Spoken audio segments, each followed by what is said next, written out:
kept pushing on, but then you went too far. When your ship has sailed and all your dreams are lost, everything is wrong, you feel like it's your fault. Just remember, I will be there for you, baby. Remember, there's nothing out there to get you, don't forget it. When life throws lemons, just call on me. Just call on me. Just call on me.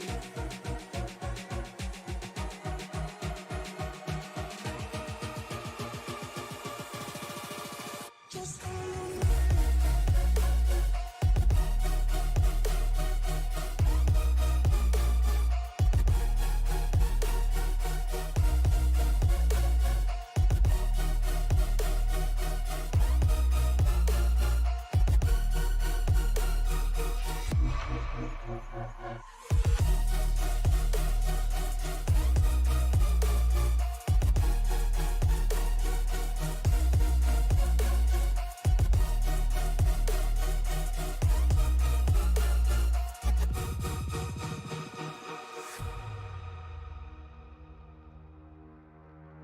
You're stronger now than you ever been. You gotta leave now, it's time to catch the wind. You will climb up high and look through the clouds, and when you're feeling low, I know you'll bounce back. Oh, and just remember, I will be there for you, baby. Remember, there's nothing out there to get you, don't forget it. When life throws lemons, just call on me. Just call on me. Just call on me.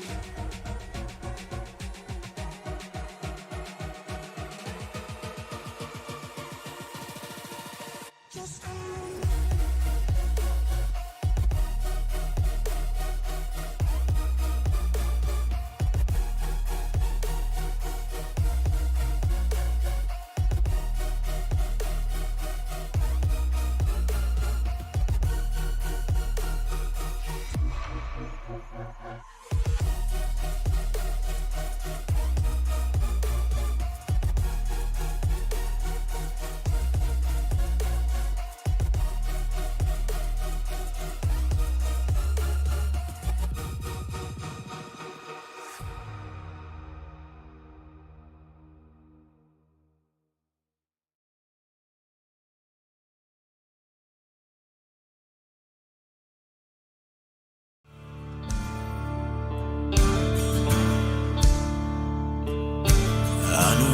Just met, and you haven't got me quite figured out yet.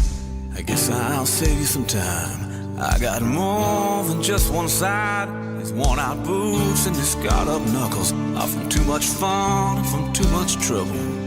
I wouldn't blame you if you walked away, but I really hope you'll stay. Cause I got a wild side when I'm feeling just right. Hang on, cause it's gonna be a rough ride. Get the feelings that I just can't hide. When it comes out at the wrong time, I got a wild side, 10 feet tall and it's double wide.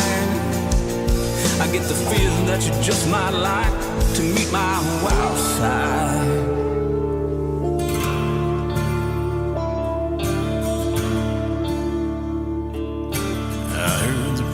Words, I put God and family first, but sometimes turning that other cheek, it's just too much for me. I know what you think you see when you're staring right through me. You might get a surprise, cause I've got another side. I got a wild side when I'm feeling just right. Hang on, cause it's gonna be a rough ride. Get the feelings that I just can't hide. When it comes out at the wrong time, cause I got a wild side, 10 feet tall and it's double wide. I get the feeling that you might like to meet my wild side.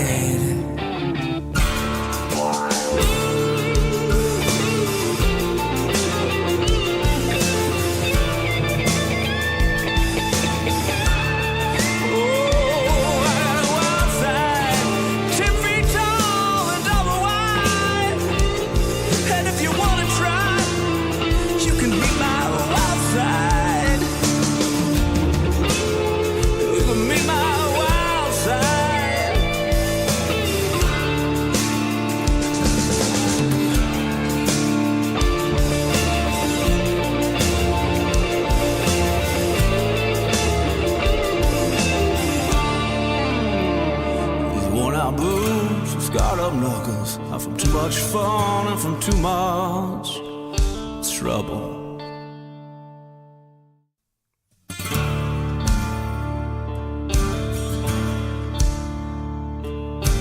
I know we just met, and you haven't got me quite figured out yet. I guess I'll save you some time. I got more than just one side. These worn out boots and these scarred up knuckles are from too much fun and from too much trouble. I wouldn't blame you if you walked away, but I really hope you'll stay. Cause I got a wild side when I'm feeling just right. Hang on, cause it's gonna be a rough ride. Get the feelings that I just can't hide. When it comes out at the wrong time, I got a wild side, 10 feet tall and it's double wide. I get the feeling that you just might like to meet my wild side.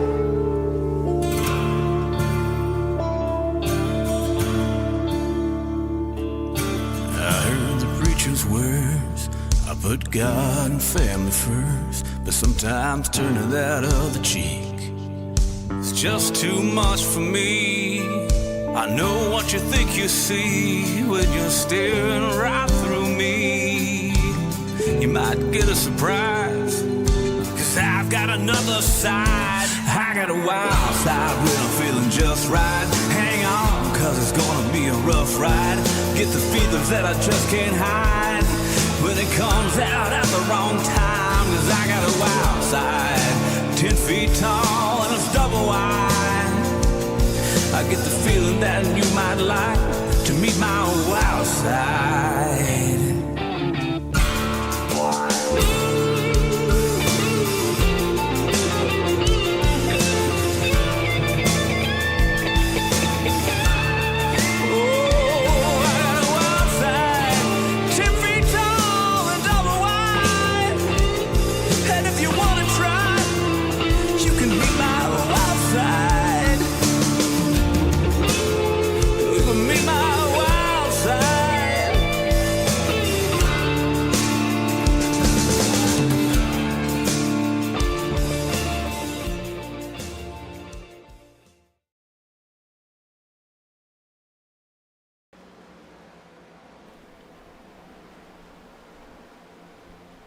Just one more race to go in the season, one more chance to try to get a win, and for 4 drivers specifically, one more chance to win a championship. The Season 6 championship is on the line tonight in Sparta, Kentucky for the Bluegrass 200 for the iSNF Cup Series. Good evening, everybody. My name is Frank Marchese. Thank you very much for making us a part of your evening. Alongside me, my broadcast partner, Liam Irving. And Liam, this is not one of the easiest racetracks to try to win a championship at.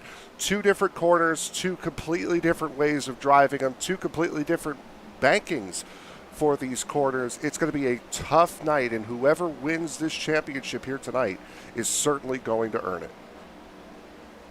Yeah, that is a fact, and what a time to bring out our new oval update.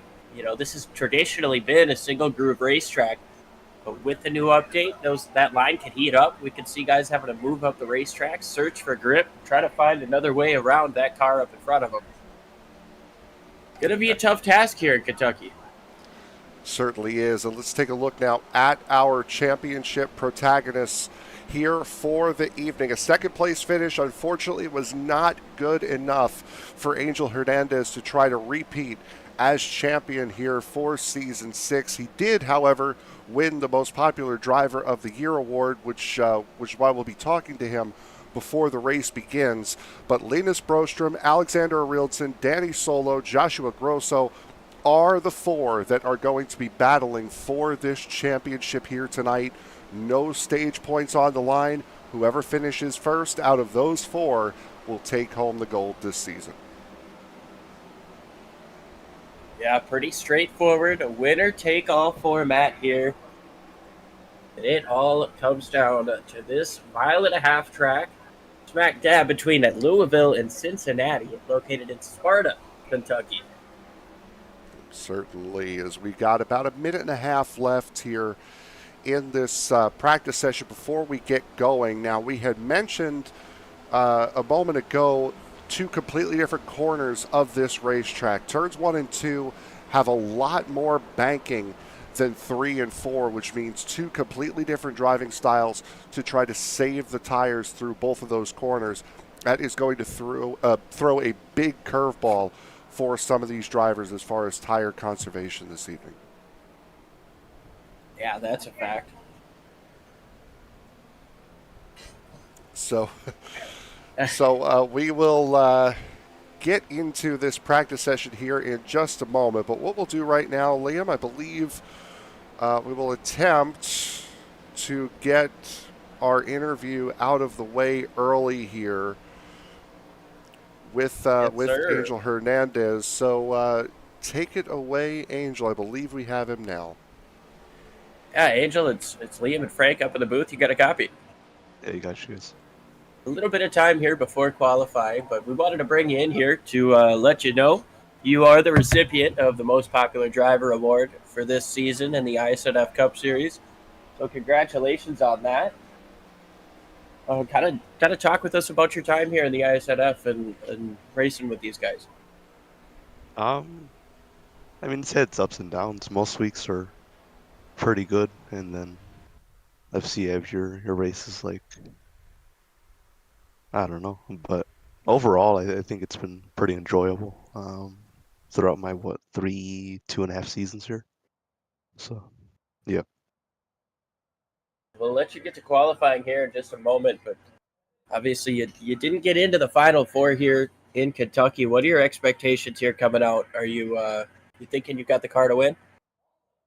I'm not sure how reflective practice times are. I don't know if draft has factored in with this, because I think this is like the second race I ever ran here. So I don't know, just try and run up front, learn from these first few runs, and then try and tie it all back in together at the end and try and go for a win. We appreciate you, Angel. Best of luck here. We'll let you get to qualifying. Yep, thanks. So there was last year's champion. There will be a new champion crowned this season as we get into qualifying. Here's the man who's won the last two races, Jackson Carr, sweeping the round of 8. Winner and pole winner and race winner at Talladega as he brushes the wall going into turn 3 on his first lap. So he will get one lap now to do what he can. Typically, this car would be driven by Daniel Holmer. This week, it is not. Joey Burgee is in that car. And this car, as we found out earlier today, will have a brand new driver in it for next season, because a good portion of the Swedish contingency, including 2 of our 4 championship contenders here tonight, Daniel Solo, Linus Broström, Marcus Hagman, who usually drives this car, and Daniel Holmer will not be returning to the iSNF Cup Series for next season. So this could be a tryout for Joey Burgee to get this full-time seat, and not too bad on the pole here by about a half a tenth. Yeah, not too bad at all. A couple of different drivers in different cars. You mentioned Jackson Carr. He's running the 31 this week instead of the 13, which he won in the last 2 weeks. Michael Hagstrom's driving the number 22 Shell Pennzoil Ford. Definitely some other switcheroos in the field. We'll keep you updated on those. But right now we're going to take a look at Alex Aronson, one of those drivers that's not coming back this year, hoping to end as high as he possibly can. Aronson will be back next year. He will be back he'll be back as a part-time driver, so he'll be dropping the full-time tag. And right now, he is the highest qualifier of the playoff contenders. So James Bowles, now Jared McCauley, jumping up into that outside front row spot. James Bowles on his final qualifying lap. Jared McCauley running in second at the moment. Qualifying times complete. He will be dropping down from a full-time driver to a part-time driver as well for next season, as Bowles will be good enough for the 3rd position. Here's Angel Hernandez. Yeah, he's currently working lap number 4, sits in the top 5 right now. We'll see if he can improve. Most popular driver goes equal Fifth to his quickest. previous or to his fastest lap. Linus Brostrom up on the wall in turns 3 and 4. And again, those are the flatter corners here around this racetrack. Linus Brostrom coming into tonight. I believe the overall points leader. If not, he's second, but that will not matter here this evening. As Brostrom, second of the 4 playoff drivers. Daniel Solo is on track now, completing his final qualifying lap. We'll go to him in just a moment, as Brostrom will go from 9th to 8th on that qualifying run. There's the Exalta number 24. Frank, you mentioned these paint schemes seem to be popping a little bit more. Yeah. This is one where you could really see the brightness of these colors. I don't the paint job. Looks I pretty don't good. know if it's just me or if there was some settings. I know there was an update a couple of nights ago for iRacing. I don't know if it's just me or if I'm seeing things or if it's just how overcast it is here at Kentucky. But yeah, they do seem to be popping and seem to be a little bit sharper and crisper than they normally are. Well, infield fulls up.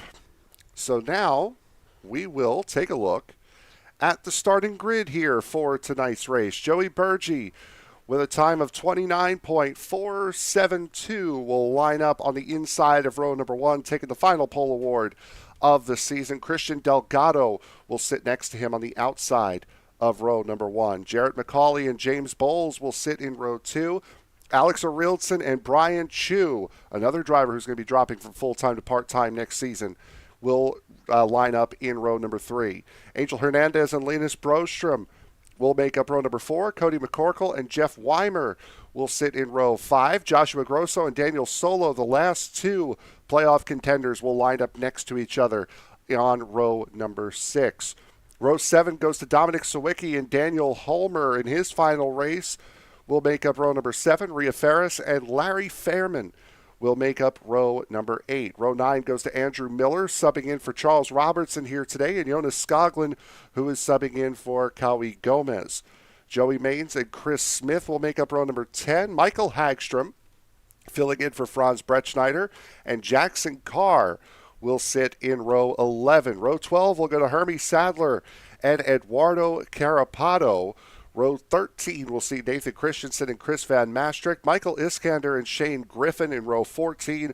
Row 15 goes to Rick Doss and Rosa Laszlo, Bob Wyckoff and Michael Gervey in row 16, with Casey Tomlinson rounding out the 33-car field to conclude season number 6.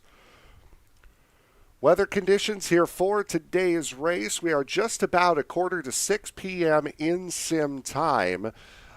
Temperature 64 degree ambient temperature, 66 degree track temperature, so it is a cool day. Wind blowing south-southwest around 7 miles an hour. And looking at the track map, that would mean it is a headwind down the back straightaway to slow these guys up going into the flat turn number 3. So a very good night, good setup for racing here at Kentucky so far tonight. Yeah, and I'm hearing you talk about that headwind getting down into turn 3. You mentioned it's flatter, but that beginning of the corner seems so much more abrupt than, obviously the entry into turn 1 off of the tri-oval. So that lead car, they're going to have a little bit more downforce because of that headwind, but trailing cars are going to suffer, I think, a lot more in that dirty air getting into 3. I think that might be something interesting to keep an eye on. And we saw Angel Hernandez do it in qualifying. You can try to cut that dog leg right at the start-finish line. However, it is not advisable because unlike Vegas, Kansas, Chicagoland, the grass does come out where you would normally run and try to cut it. So it can be very, very dangerous, and there is a lot of banking going into turn one. So that transition from the apron to the racetrack is quite a difficult one.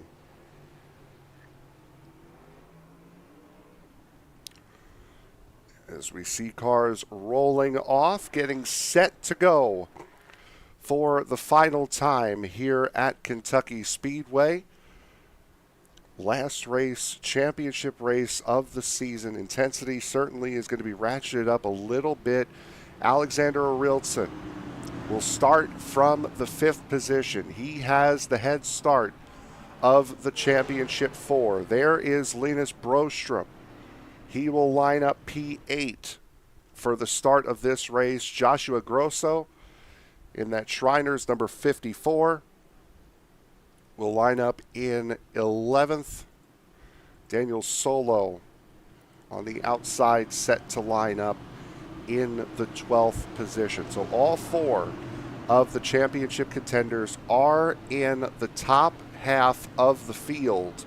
Certainly going to make it a fun and interesting race all throughout. 134 laps here from Kentucky. Stage breaks will be at lap 40 and lap 80. Liam, it's time to get it going. Yes, sir. The pace car has made that hard left turn once again for the final time this season. We are getting ready to go in the Geico restart zone, waiting on the green.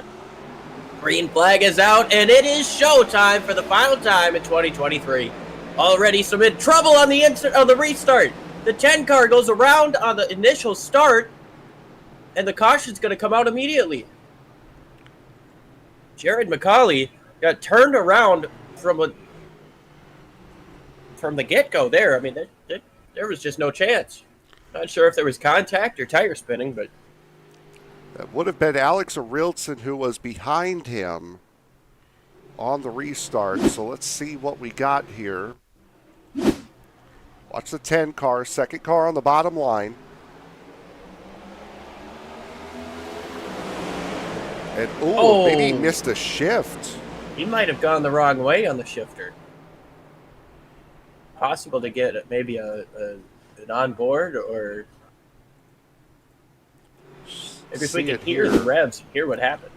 Yeah, let's see it here. Let's go inside here. Watch the dash. He's in second gear.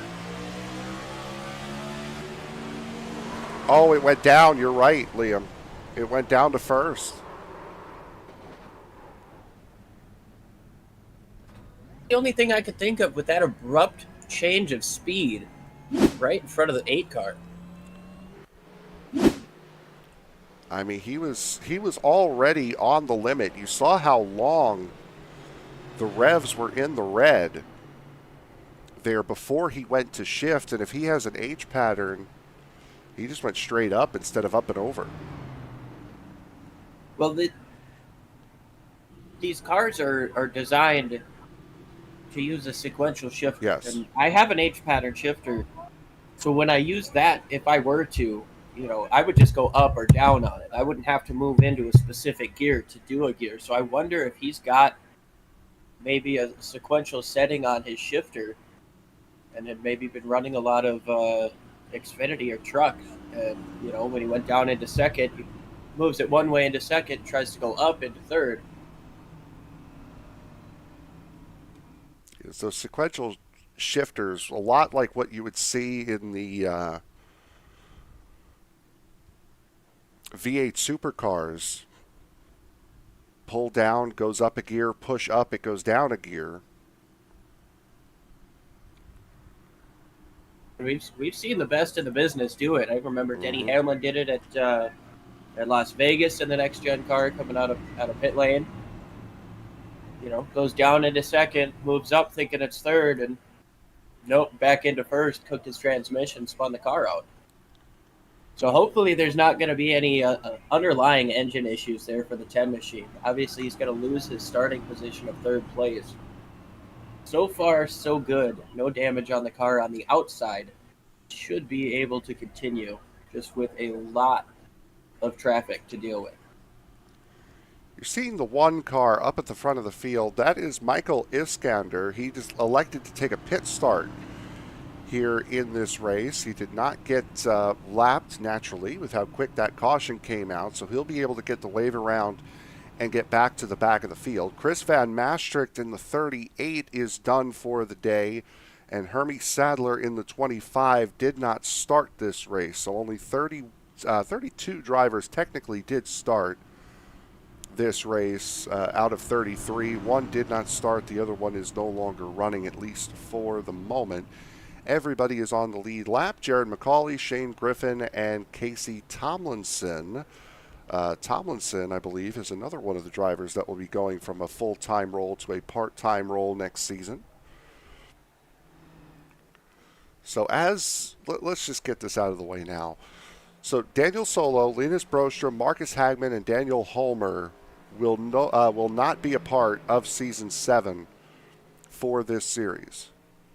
Brian Chu, Jarrett McCauley, Casey Tomlinson, Nathan Christensen, and Alex Arildson will be part-time drivers for Season 7.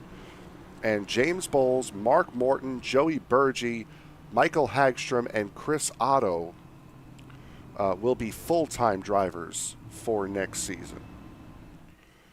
That is the driver changes. As far as numbers go, not quite sure who's where.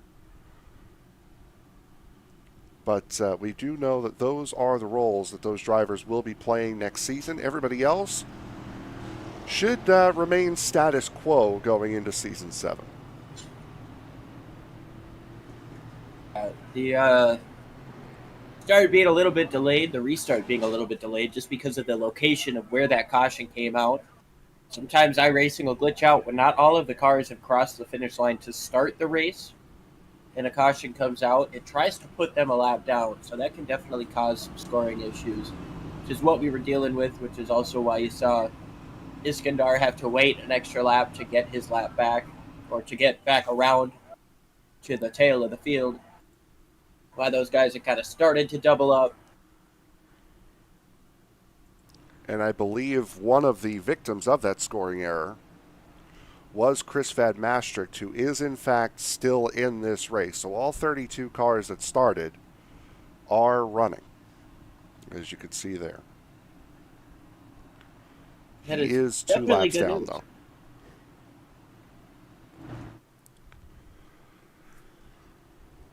Well, So, good. I was going to say, let's try this again. This time a couple of new faces and new places. The 43 car moves up into that third spot. Joey Burgee, Christian Delgado up on the front row. Set to start this whole transfaction over again. Into the restart zone they go. Joey Burgee lets them loose. Back green flag racing here at Kentucky. Delgado did not get the start that he wanted to that time. He's going to lose a couple of positions. This time Arildson gets down to the inside, taking no prisoners, wasting no time, trying to get to the front and get away from his championship contenders here. And here comes the 3 car. Linus Brostrom trying to follow through. Oh, contact. Cody McCorkle sliding up the racetrack in the 19. Almost got run over by the 54. May have made some contact with the 24, but McCorkle sliding back, losing a couple of spots. Great recovery there, and that was right in front of the 24 of Danny Solo. Not what you want to see if you own that 24 machine. Great job recovering, not making any contact, not making that bigger than it should have been. We ride on board with McCorkle as he recovers. Rocking that top side right now. It doesn't seem to be super fast. 21 of. Still wiggling a little bit. Is that 19?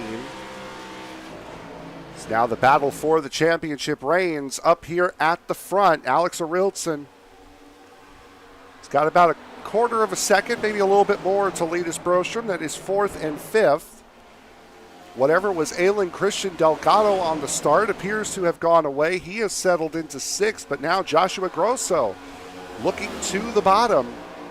And Grosso will get position going into the corner. Tried to get both, and now contact between two of the playoff drivers as that sends Christian Delgado up into the wall. Aggressive racing early from the championship contenders. And here comes Jackson Carr trying to take advantage of all that. Delgado gets the worst of it hard into the wall.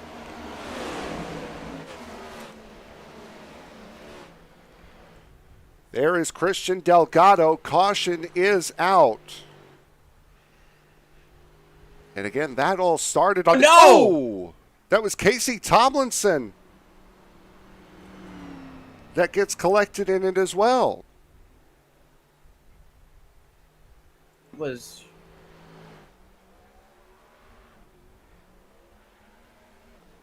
was a long time after the caution came out, and an odd spot to be in there, but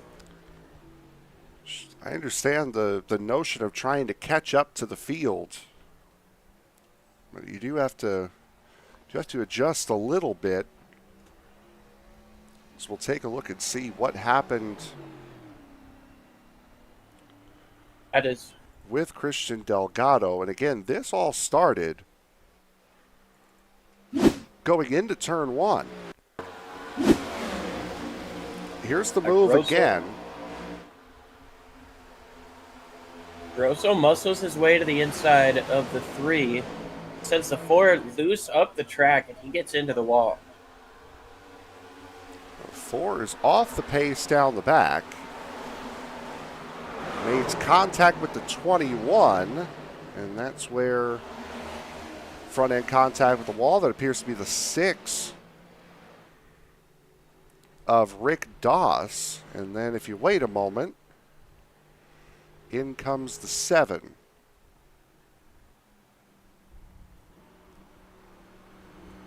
That's a long time after the caution, and a little bit high up to be if you know there's a hazard up towards the wall in the 3 and 4. It's a really tough spot to be in for both of those guys. You know, obviously the 7's just trying to get caught up to the tail of the field. Just a really unfortunate situation for both of those guys. And well, you see that fast repair being used on the 4. You did not want to have to use it this early. And not a good. By the way, it is Christian Delgado's birthday. Oh, happy birthday, Christian Delgado. That was not a good way to start it. No. Hoping for a bit better of a recovery. And But good job to Christian Delgado there, able to limp that car around, get it back to the pits, and stay on the lead lap. So he thought about coming in immediately, but then tried to stay on the lead lap and was able to do just that. So good on him for that.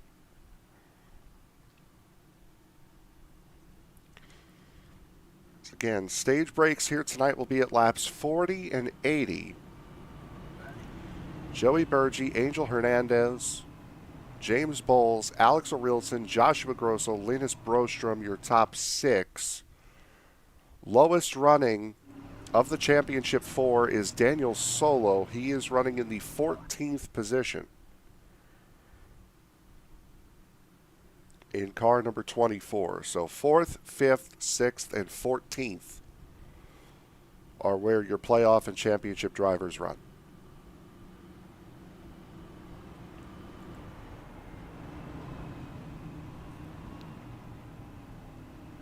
And you will be able to follow them all night on the timing and scoring tower. Those 4 drivers will be highlighted in gold here tonight, so you can always keep tabs on where they are running.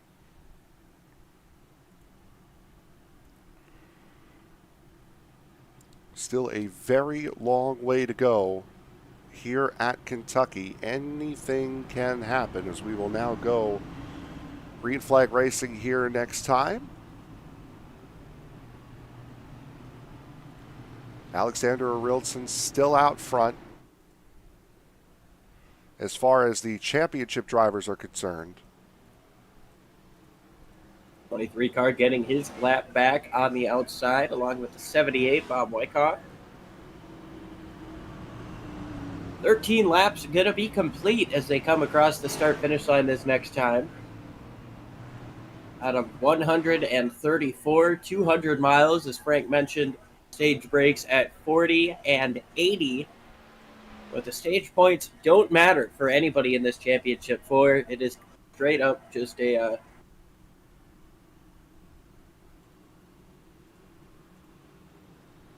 straight up race.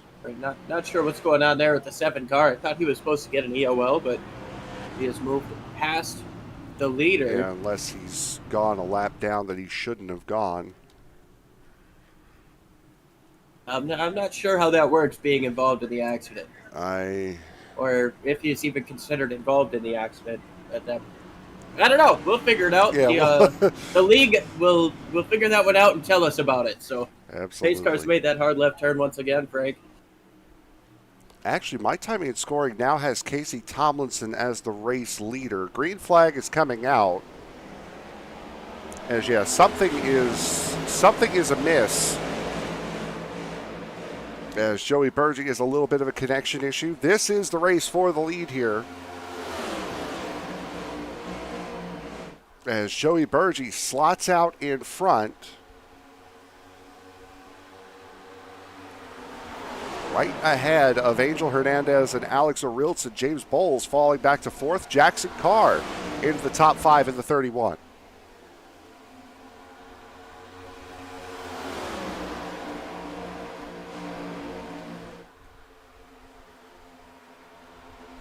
I believe my broadcast partner has gone to alert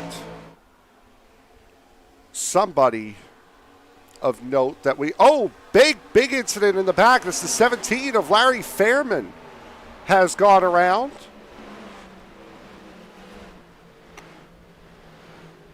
And one of the cars we saw him tangled with was the 24 of Daniel Solo. About that, I was trying to get to the bottom of what was going on with that 7 car. Him being scored that's what that's what I figured. Race control was adamant about him getting to. Race control was adamant about him going into the pits and serving the black flag to correct that wrong of him getting in front of the field. Yeah, so he has done that. So we are all is right with the world, at least for the moment. But let's see what happened with this third incident here. 17.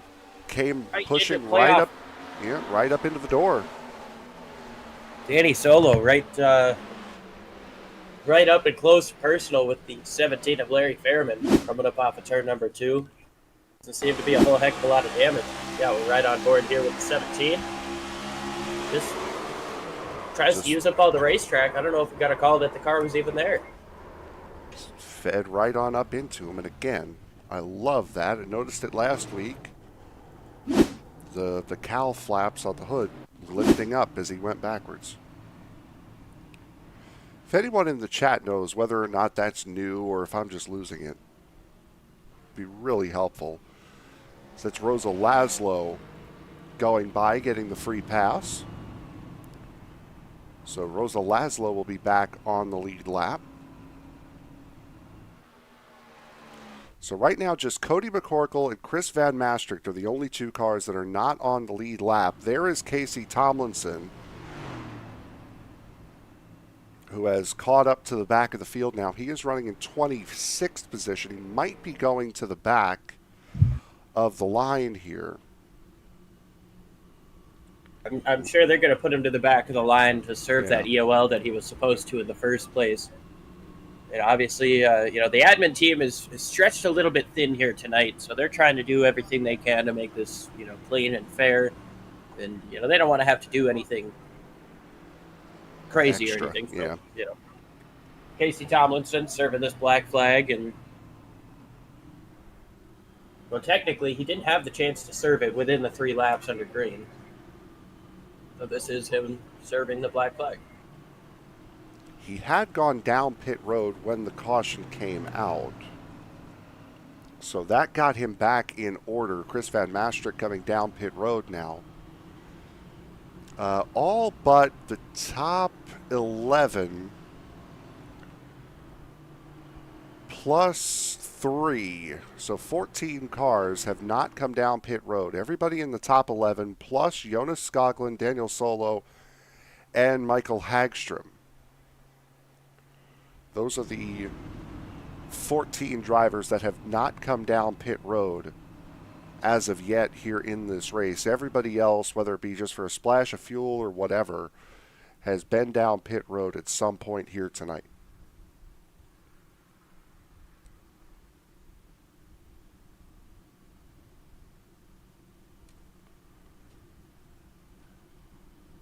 Right now, as it sits, Joey Burgee, Angel Hernandez, Alex Arilson, James Bowles, Jackson Carr, your top 5. Joshua Grosso, Linus Broström, Brian Chu, Daniel Holmer, Dominic Sawicki, your top 10. Biggest mover of the race is that Mountain Dew number 31. Jackson Carr plus 17 positions from where he started earlier tonight. 5 wins and 26 starts in his iSNF career. Of course, the winner of the last 2. Yep.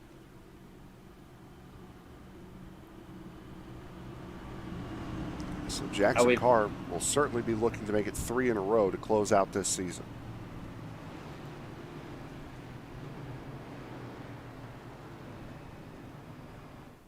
Joey Burgee, Angel Hernandez, Alex Arilson, James Bowles, Jackson Carr rounding out your top 5. Joshua Grosso, Linus Broström, Brian Chu, Daniel Holmer, Dominic Sawicki in the top 10.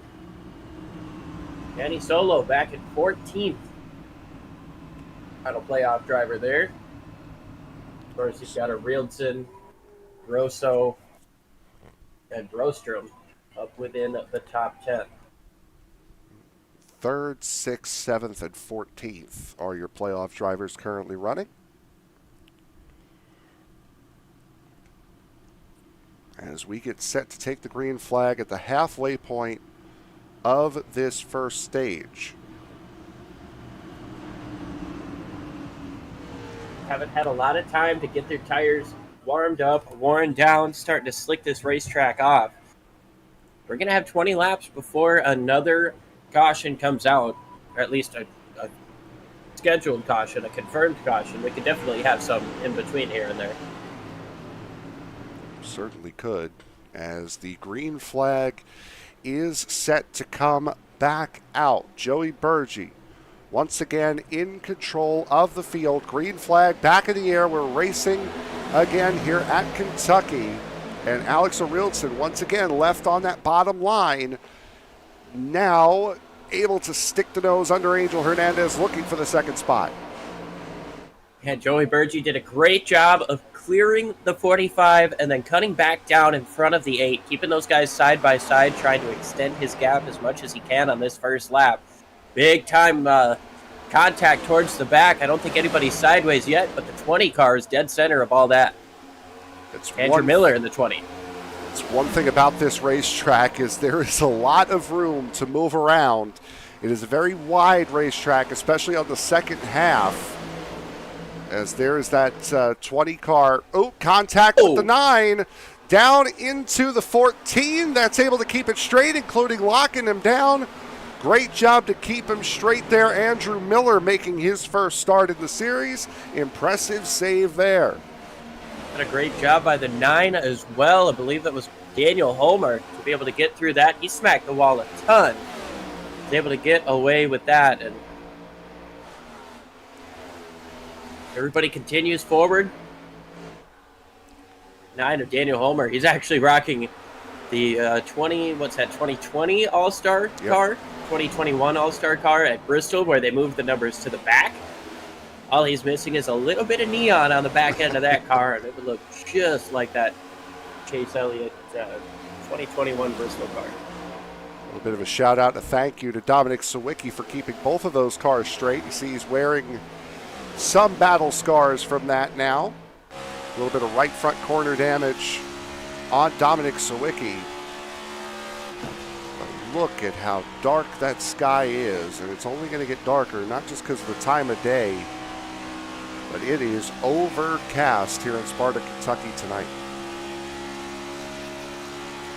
It really is. It's doing a lot to keep the track cool. We're not seeing those outrageous differences in track temp and air temp.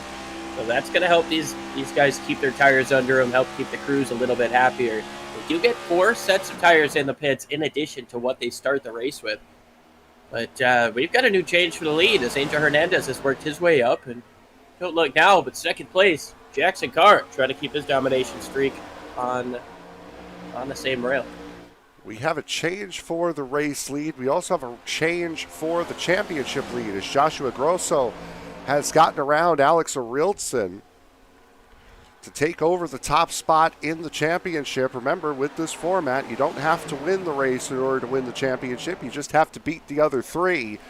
And right now, that is what Joshua Grosso is doing perfectly. So it's Angel Hernandez, Jackson Carr, James Bowles, Joshua Grosso, and Linus Brostrom. As we sit, no matter what tonight, we will have a first-time champion here in the iSNF Cup Series. Austin Cook, championship winner in Season 1. Francisco Villarreal, championship winner in Season 2. Won it by 3 points over Jalen Battle. Marcus Hagman, Season 3 champion. Jalen Battle then won it in Season 4 after finishing second in both Seasons 2 and 3. Angel Hernandez, winner of it last year. So whoever takes home the gold tonight will be a first-time champion. That's definitely something special to be able to crown a champion, someone who's won it for the first time. As somebody who's never won a championship, I can't even imagine how special it's going to be for whichever one of these guys takes it out on top, whether it be Grosso, Brostrom, Rieldson, or of course, Danny Solo in 10th place. He's made his way up to 10th. I was looking a little bit further down on the timing and scoring for him, but he's gotten his way up into the top 10, actually right behind a Rieldson, his closest competitor for the championship. There is Daniel Solo, his 3 wins on the season. 3 wins in his career, pardon me. Coming here into start number 60, winner at Las Vegas. Our first race together doing this series. So Daniel Solo does have a win this year and would love to tack on another as there's some wall contact from some of the drivers up in front. As Linus Brostrom, we use this a lot in road racing, appears to be the cork in the bottle. He's running fast enough to stay ahead of the drivers behind him. However, he's not running fast enough to be able to make any inroads on the drivers in front of him. And the drivers behind appear to be moving a little bit quicker than he is. Is he holding up the 5 of Joey Burgee? I know he was able to get around him earlier on in the race. As these guys get more laps on, this is kind of uncharted territory that we're in right now. We put 12 laps on this run. You're in a bunch of traffic that you weren't practicing with. Joey Burgee trying to figure out a way around that 3 car as they get side by side behind him. Danny Solo gets around the 42 of Joey Maines. Rieldson going to try to follow him through. By the way, Danny Solo did make that pass on Rieldson. Rieldson's back in 10th place. Rieldson was the highest starting of the championship 4. He is now fallen back to 9th as he looks to get around Joey Maines for that 9th position. Angel Hernandez, Jackson Carr, James Bowles, Joshua Grosso are all right up line astern in front of the field. Then it is about a second and a half to Linus Brostrom, who is doing just enough to stay in front of Joey Burgee. Is now Joshua Grosso looking for the 3rd position. No stage points on offer here tonight. At least for these for the playoff drivers, yes. Oh, the 43, James Bowles tried to stick a nose to the top side, and Grosso didn't have enough space, ends up scraping the wall. Jackson Carr is all over the back bumper of Angel Hernandez, trying to take away the lead. He's going to scrape the wall just a touch, but doesn't look like it hurt him at all. Certainly does not. Right on board here with Jackson Carr. Holding on to that bottom line quite nicely, and Angel Hernandez moving just high enough off the bottom to where that 31 can't quite get under him. Proof and point right there. This might be it. 31 looks low. He's got the bumper there. Now he's at the door. He's going to be able to side draft him into one. This might be the pass for the race lead. Jackson Carr to the bottom of the racetrack, trying for 3 in a row. This might also open up the door for Joshua Grosso as well, as Carr looking to the bottom, trying to win the second to last stage of the season. It ain't over yet. Oh, it's certainly not, as Grosso is all over the back bumper of both of these cars now. Grosso going to the top. Angel Hernandez able to survive the challenge to retain the race lead. Grosso now looking to the outside of Jackson Carr. All of a sudden, we're seeing this top side be more dominant. There's more grip up there. You're able to get the run coming up off of the corner. Jackson Carr was working that bottom side amazingly. Now all of a sudden, these two Toyotas are getting up to the top side and making something happen. Carr is falling like a rock now. This is what we were talking about and hearing about. Now, the update, the oval racing update for iRacing came out the week that these guys ran Talladega, so last week. They didn't really get a chance to run and feel this thing out. So bottom line may have been good now, may have been good early, but as the line heats up, you're going to have to search for grip, which is something that iRacing said as a quote, you're going to have to hunt for grip. And that's exactly what Joshua Grosso and Angel Hernandez have done, moving up. Now they're going to have to be moving up again, this time to get around Michael Iskander. Is the 54 Grosso going to be able to use Iskander as a pick, potentially, as we've got a lap and a half to go here in stage number 1. Joshua Grosso wants this stage win, not because points matter, but because he wants to be the first one on pit road. That's going to give him just that much more of an advantage coming off. He looks to the low side. He's got the nose on the inside, just like Jackson Carr did. Can he make it stick with 1 lap to go in the stage? The final lap of the stage. He does. Here comes Grosso. Grosso is going to take the race lead.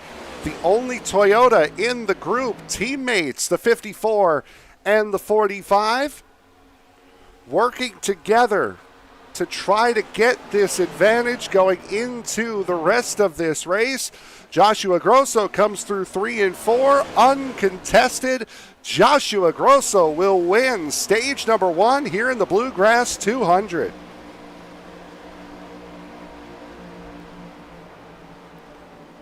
Brostrom 5th, Solo 7th, Arilson 8th here in the stage.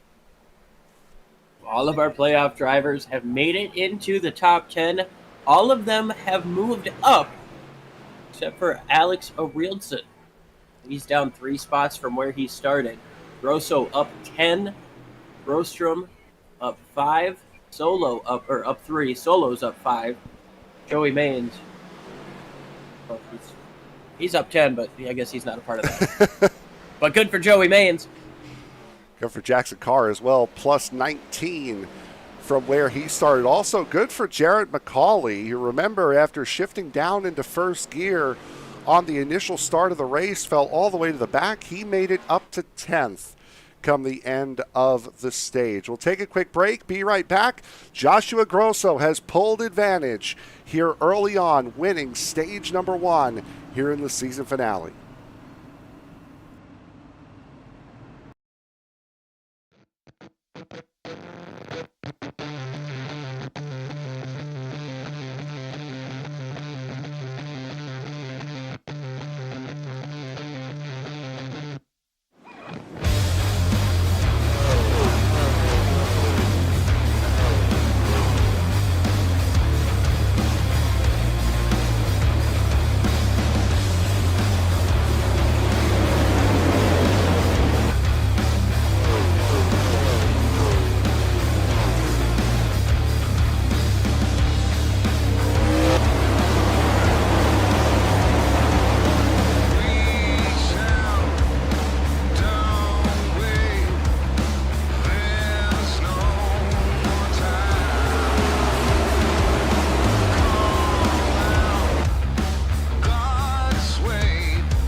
Getting set to go back to green flag racing here at Kentucky Speedway, Season 6 finale. Here tonight, Linus Broström will be your race leader. Took 2 tires on that pit stop to get himself the track position, to get himself up to the front of the field. Green flag is back out. Broström with a very good start. Angel Hernandez will slot into the second position. He may have allowed Grosso to win the stage, but he certainly didn't allow him to keep him from chasing Broström here at the open of this stage. Here comes Hernandez up to the top side. He's got to run. Delgado slow in the middle down the back, but never mind on that. Here comes Hernandez to the top spot, to the top of the racetrack, and here comes Carr down on the bottom side. He's going to slide up into Broström just a touch. They might not have touched, but everybody checked up a little bit to get through, and now Grosso gets up into second place. Both cars on the outside. Ooh, both cars on the outside made it through clean, and as you mentioned, a little bit of contact between the 31 and the 3, as the 3 now on those 2 tires starting to fall like a stone. Back here, though, boy, we got them fanning out, going everywhere. That's Joey Berge in the 5 and 7th. Smith all the way up next to the wall. Not sure if he got put up there or if he was trying something new, but that 21 car was looking to paint the walls with his side. It certainly was, as there's the 22 of Michael Hagstrom. Oh, contact Delgado a little bit there with Christian Delgado. Delgado able to save it, not hit the wall. That was also right in front of Alex Ariltson. Of course, that 22 car, Michael Hagstrom this week, a different face than we're used to seeing. Had himself a sketchy moment there with Christian Delgado, but is able to get away. They're 3 wide just behind Alex Ariltson. There is Alex Ariltson. And the 15 got turned to the inside, up, and around goes the 16 of Eduardo Carapato.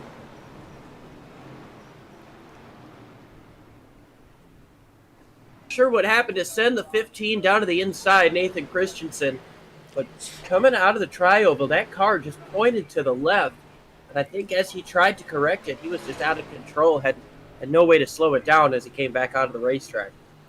It's always nice when you can't find the wreck on camera and then all of a sudden the wreck finds the camera.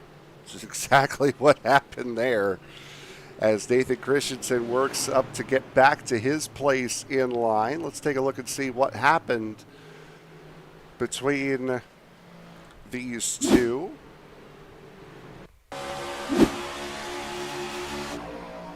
A little bit of contact with the 10.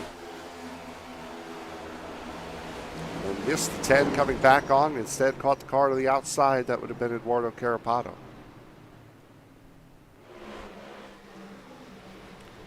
Tough break for the 16. Looks like he's going to get the worst of it. Go back here and see just how helpless you are as Eduardo Carapato here, going into the corner and then out of nowhere. And that driver's side hit flush against the wall. I know that this is just a sim, but that was still a really heavy impact and a really heavy angle to have an impact. Yeah, it doesn't make it any lighter of a hit if you hit it flush. So well, up until Elliott Sadler's Pocono crash, which now holds the record for the highest G-force ever hit in a NASCAR crash, it actually went to Kyle Petty, who hit the wall in a similar fashion at Bristol. Yeah. Somebody coming from the bottom of the track clipped him. He spun out really fast, hit the outside wall flush. You know, it's not really an impact that would look to be the hardest one in, recorded history for NASCAR. There's no give. There's no like, oh, the front hit, now the back's going to swing around. It's just your straight boom. As Bob Wyckoff, Larry Fairman, Nathan Christensen, Michael Iskander, and Eduardo Carapato all came down pit road. Linus Broström did not come in, by the way, and may be ruining his decision. Still has more than half the race to go to redeem it. But for Linus Broström, who is running for a championship, took 2 tires, and in the, 4 or 5 laps we ran under green there, fell from first all the way down to 11th and was in grave danger of losing more. Now he'll go, maybe not. Never mind. Faked me out. Didn't fake anyone on the track out, did Jonas Skoglund, but he got me.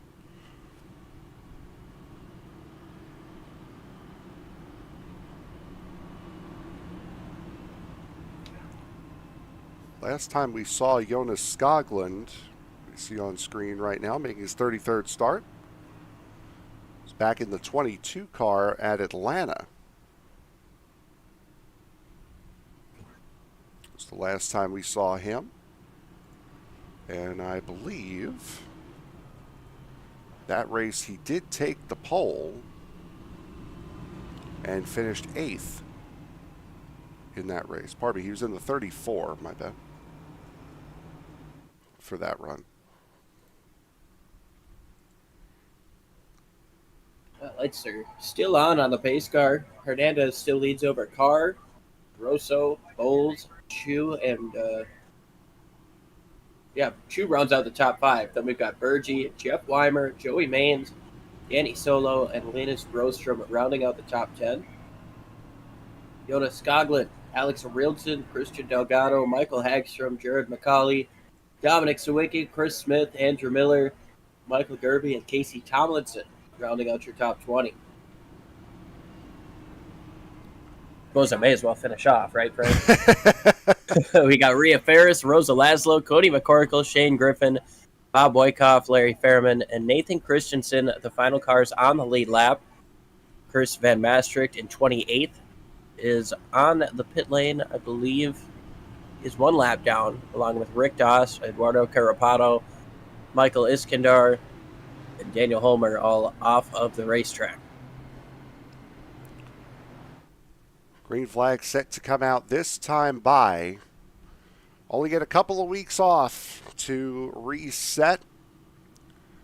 Season 7 set to begin on January 6th, 2024 with the duels and the Daytona 500, a full-length Daytona 500. First month of racing, Daytona, Rockingham, Nashville Fairgrounds, and iRacing Super Speedway. February, we'll see the Charlotte Roval, Auto Club, Homestead, Atlanta. March, we'll see Las Vegas, Phoenix, Bristol, and the final race before a week off, and my final race before baseball season begins, the Oval at Monza. Left-turning oval at Monza on March 23rd before Easter break. You want a single groove plate track? That's going to be one of the toughest challenges of next season. Right now, we've got the challenge of 85 laps to go here in Kentucky. Green flag coming back out. Angel Hernandez leads Jackson Carr down, and them Yoders get a strong restart on the inside. Hernandez, Grosso, and Brian Chu all super strong there. Josh Grosso able to hold on with Jackson Carr, but Carr fighting strong on that second lane. Joey Bergie now putting the fight to the 11, also putting the fight to the outside wall. Was the 5? And he tried to get in behind to the outside of the 43 and Bowles. Just didn't quite have the space he wanted to there. That killed his momentum. Loses the spot to Joey Maines. Now Jeff Weimer, who was a playoff driver at one point, trying to stay in front of him, and he will. Jeff Weimer keeping Daniel Solo behind him, as is Alexander Rilson back there as well. Jonas Skoglund in the 41. Again, subbing for Cowie Gomez this week. Skoglund's putting up a good fight there. He's racing clean, but he's racing hard against that 24 and the 2. He doesn't want to give up those spots, but Weimer did a great job taking away that spot. Now Solo going to try to follow him through on the bottom side. 41 stays strong up on the top through the middle, but here comes Solo fighting back hard on the bottom. Little bit of a wall contact there for the 41 car.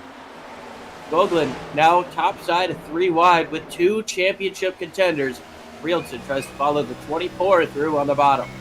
They're riding on board here with Alexander Rielson. Here's the 41 of Skoglund up on the outside. Daniel Solo out ahead. Both of these drivers now just getting into the top 10. Solo in 9th, Arilson in 10th. Linus Broström has fallen all the way down to 17th after taking 2 tires on the pit stop at the stage. Jeff Weimer holding that bottom line against Joey Maines. Maines right up on the door of that number 2, and he'll get the spot, at least at the line. Doesn't have it clear, but he's got the spot. And I know that they say rubbin's racing, but when they get so close that you can't tell if they're rubbing or not, that is what this is all about. And we are seeing a lot of that type of action here, as now we've got a battle for the race lead. Jackson Carr tries the bottom side once again, this time on fresher tires than he was on before. He's going to hold on to that bottom side. Doesn't quite have enough. It's like Angel Hernandez is going to be able to clear himself on the top side. Not quite. Here comes Carr back fighting hard on the bottom. Last time we saw this picture, Angel Hernandez was able to hold strong on the outside line and maintain the lead. He does not do that here. Jackson Carr gets up into the race lead. Angel Hernandez second. Joshua Grosso third. James Bowles fighting just off the back of them. Brian Chu running in fifth. He's got Joey Burgee, the pole sitter, now looking to the inside of him for that top 5 spot. To be able to get to the inside of Chu, put Joey Burgee into 5th place into number 5. Started up front, led a couple of laps, but lost a lot of that position. We'll see if the new fresh tires and maybe a potential adjustment make the difference here in stage number 2 as we approach the halfway in this second stage here in the Bluegrass stage. We've seen and been able to keep up with 3 of the 4 championship competitors. Here is the 4th one. Linus Broström has absolutely nothing, unfortunately, to fight with these drivers now. Has to hold on for another 20 laps before he can come down pit road.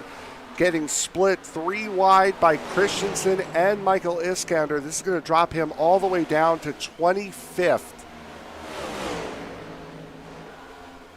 He's definitely wishing he had all 4 Dr. Feelgoods on that machine.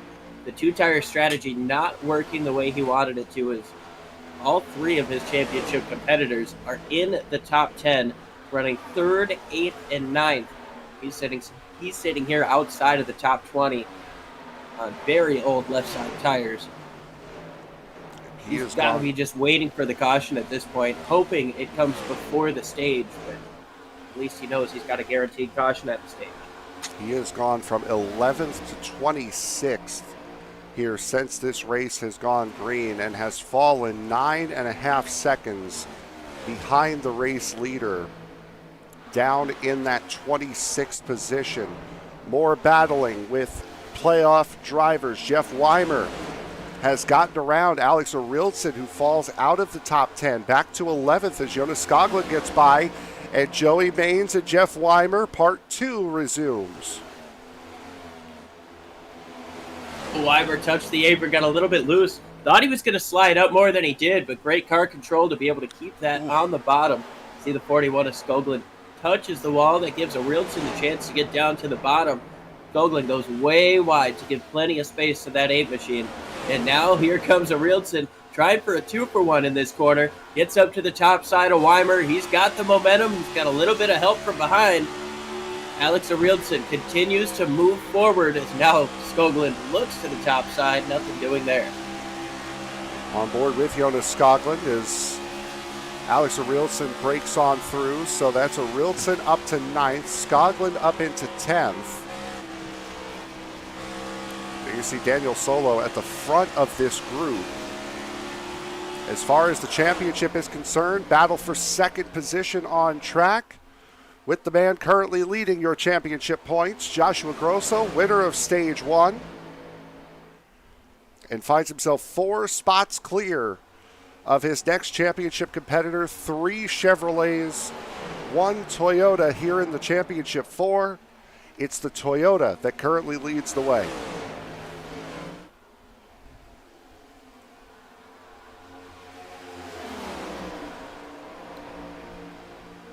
For Joshua Grosso, does have one win this season. That was back on August 19th at Watkins Glen.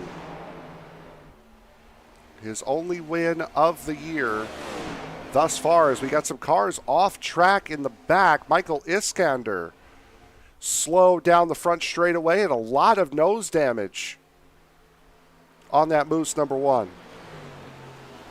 A lot of damage to that car, and gets back on the track. He's A-okay, but he's right in front of the race leaders.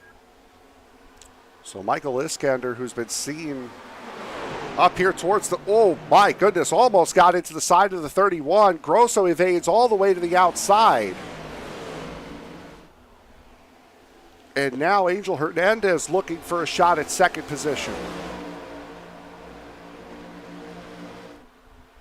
Hearing that it was contact with the 23 of Michael Gervey is what sent the one around.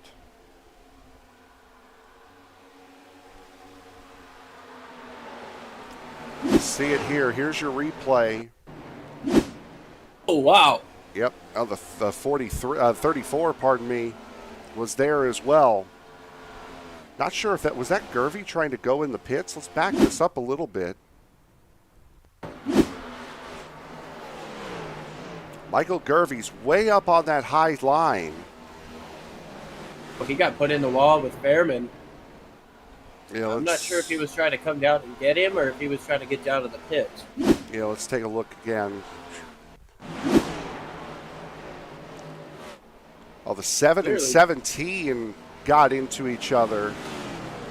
Right front suspension broken on the 23, and then just right across, and Iskander had nowhere to go.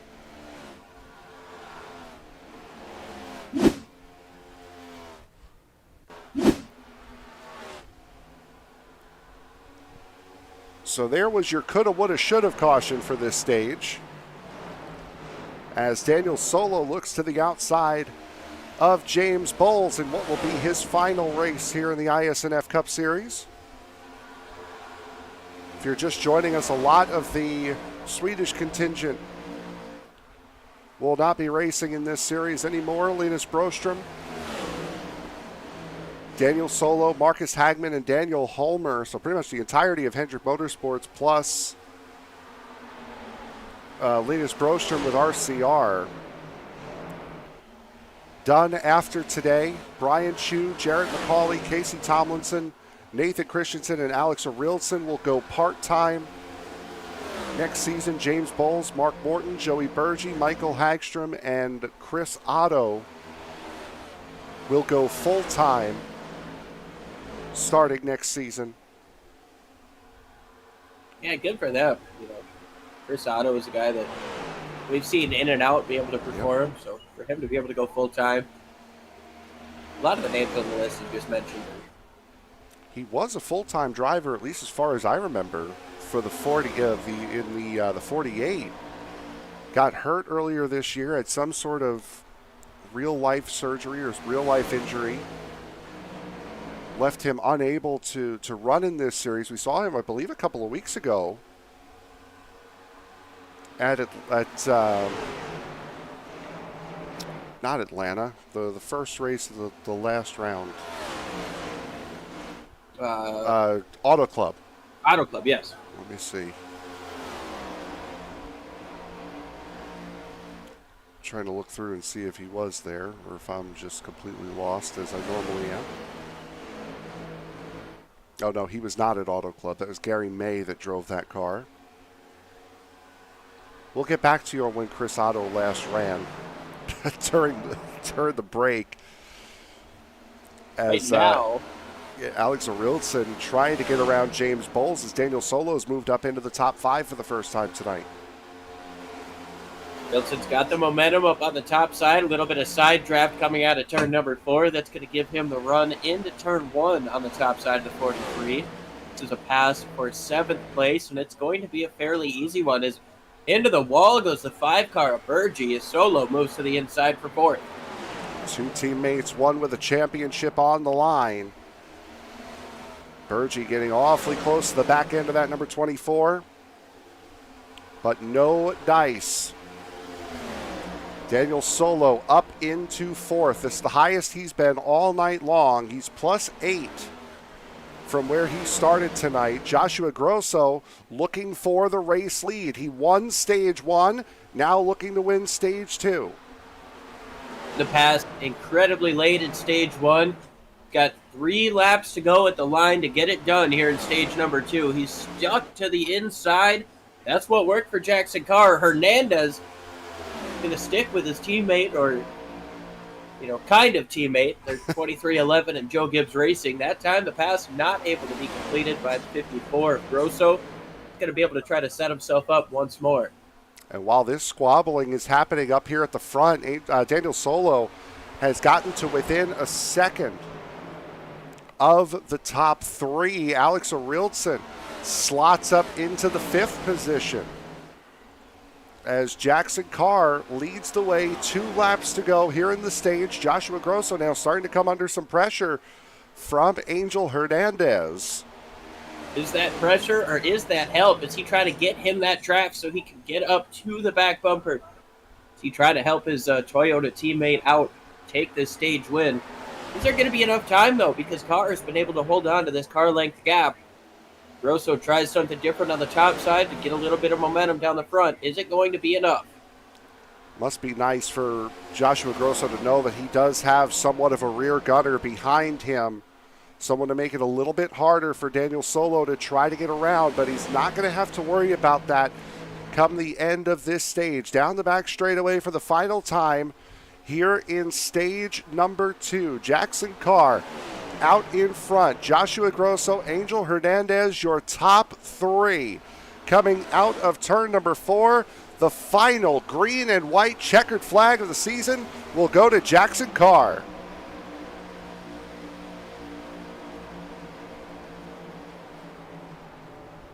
And the caution comes out.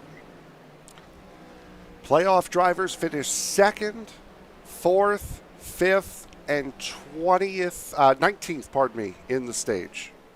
2nd, 4th, 5th, and 19th. Good job for Linus to get back up into the top 20. The last we talked about him, he was outside of that in 24th place on those older tires. So a good recovery in the second half of that run for the 3-car, but still not where he wants to be fighting for this championship. Oh, certainly not, as Jackson Carr is where he wants to be without any doubt as we work lap 81 of 134. When we come back, the final 53 laps of this season right here on Sim Racing Media.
Back here at the Kentucky Speedway Bluegrass 200, the final 50 laps of Season 6 set to begin. Daniel Solo and Alexander Arildsson both take 4 tires, both jump 3 spots in the pits to get from first to second. We'll explain how in just a moment.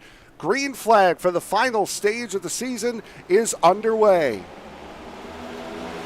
What a restart there by the 24. A nice shove out of the 31 of Jackson Carr. But Solo holds on to the race lead over Carr and 2 more playoff drivers, Arildsson and Grosso.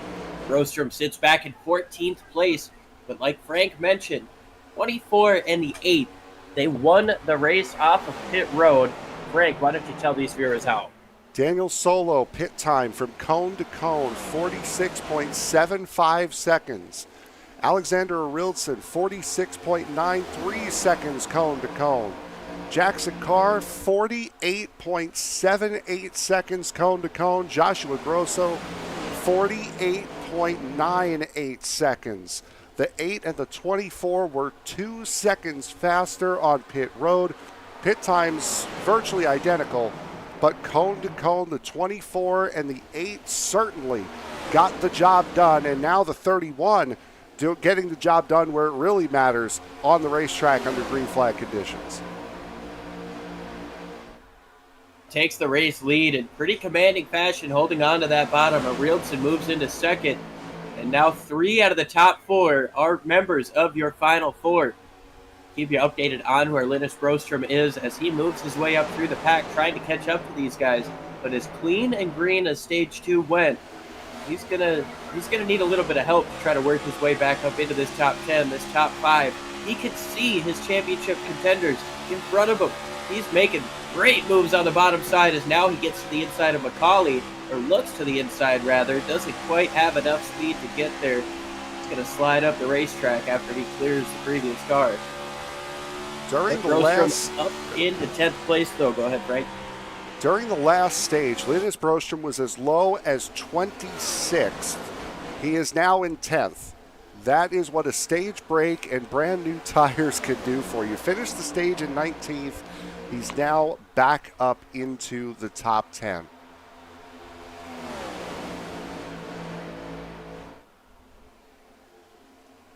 Jackson Carr still holding on up here at the front. Alexander Arildsson, who was the highest qualifier of the Championship 4, now in the position to win the championship. Joshua Grosso, 3rd. Angel Hernandez has just gotten around Daniel Solo. That was for 4th on track. Solo back to 5th. Christian Delgado back up here at the top of this field. He started, I believe it was in the 2nd position. Didn't get the greatest of starts, got knocked around a little bit, ended up having to take a fast repair. Delgado back up into the top 10, running in 6th. Here comes Brian Chu up to the top side of Bowles. Those guys almost touch bumpers coming up off of the corner. Chu feels he's a little bit faster than Bowles, but doesn't quite have the momentum to get that job done off the corner. Let's see how he attacks it here in turns 1 and 2. Working the bottom side about half a lane lower than the 43 in front of him. Little things that you can try to do to get a little bit more grip.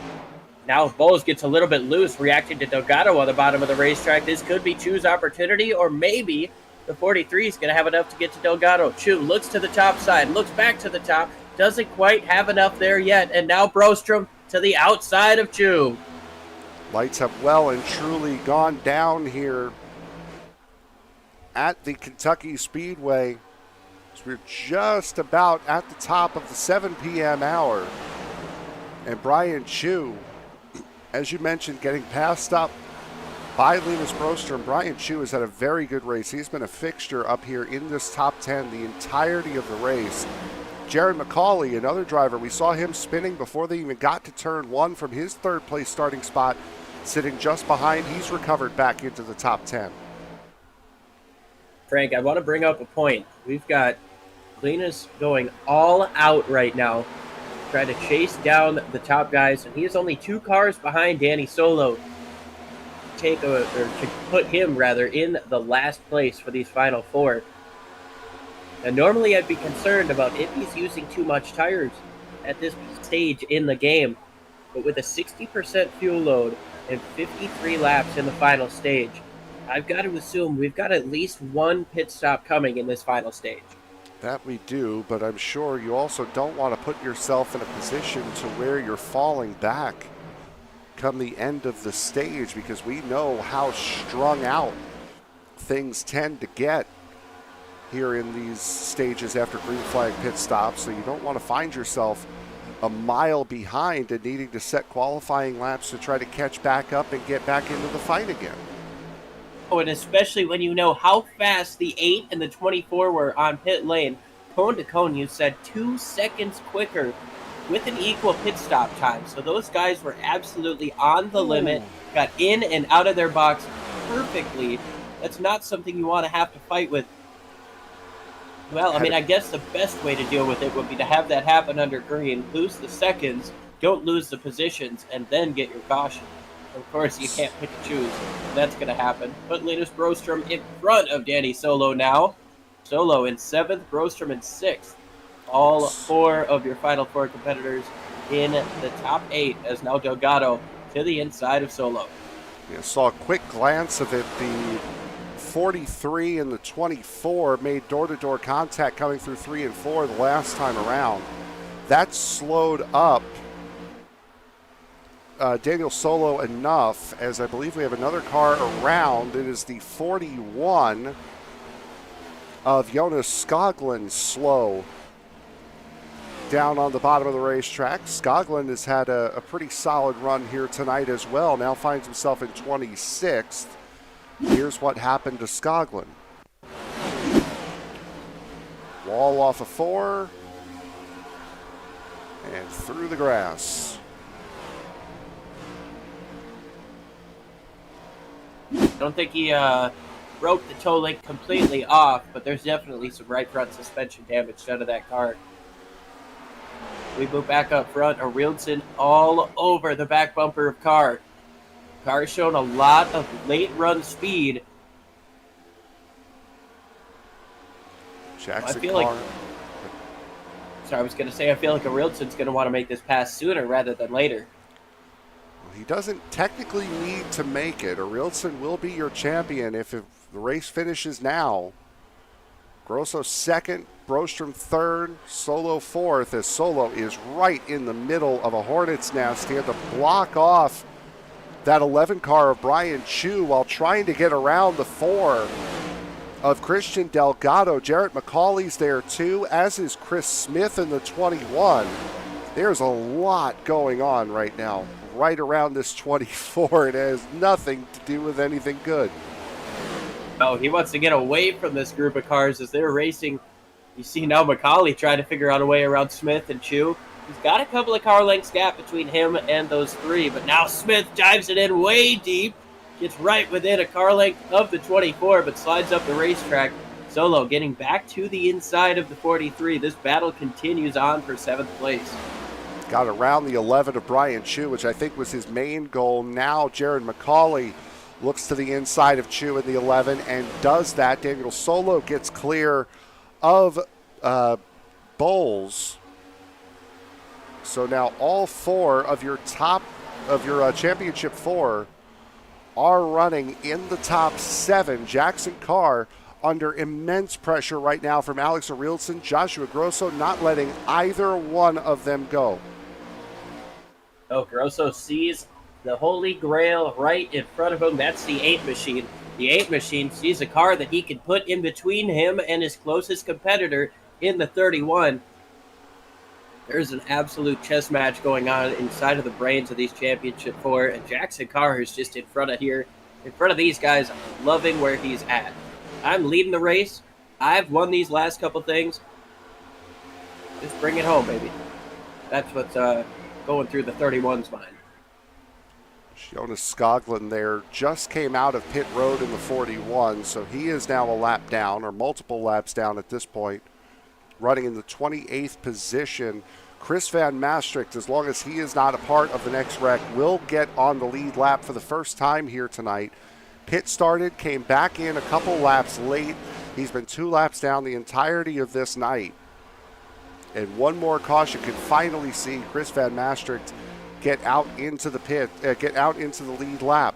Brian Chu comes down pit road. Larry Fairman comes down pit road as well with 30 laps to go. Is this going to change the landscape of this race? Is this going to bring the leaders into the pit lane? Cycles have potentially started here in Kentucky with just about 30 laps to go. It's crunch time, man. If you're going to make this pit stop, you know it's the money stop. You can't make a mistake, especially if it happens on green flag. You can't afford a speeding penalty. You can't afford to lock up the brakes and miss the pits. You're coming in at 150 miles an hour down to 45. There is no room for error.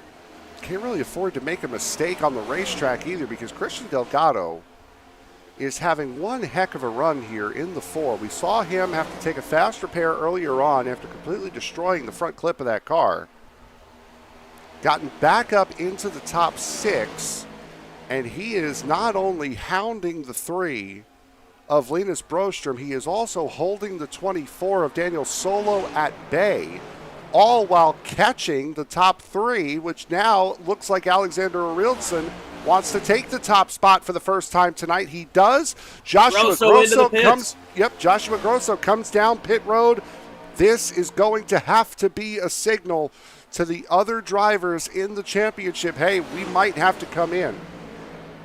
Now, if you're the 8 car, you've got an opportunity to try to hold the 31 to your outside and pit late. You can maybe, play a little bit of gamesmanship here, but he slides up the racetrack, a little bit of contact. Carr is coming into the pits this time around. Yep, Carr is going to box. None of the Championship 4 respond to Joshua Grosso.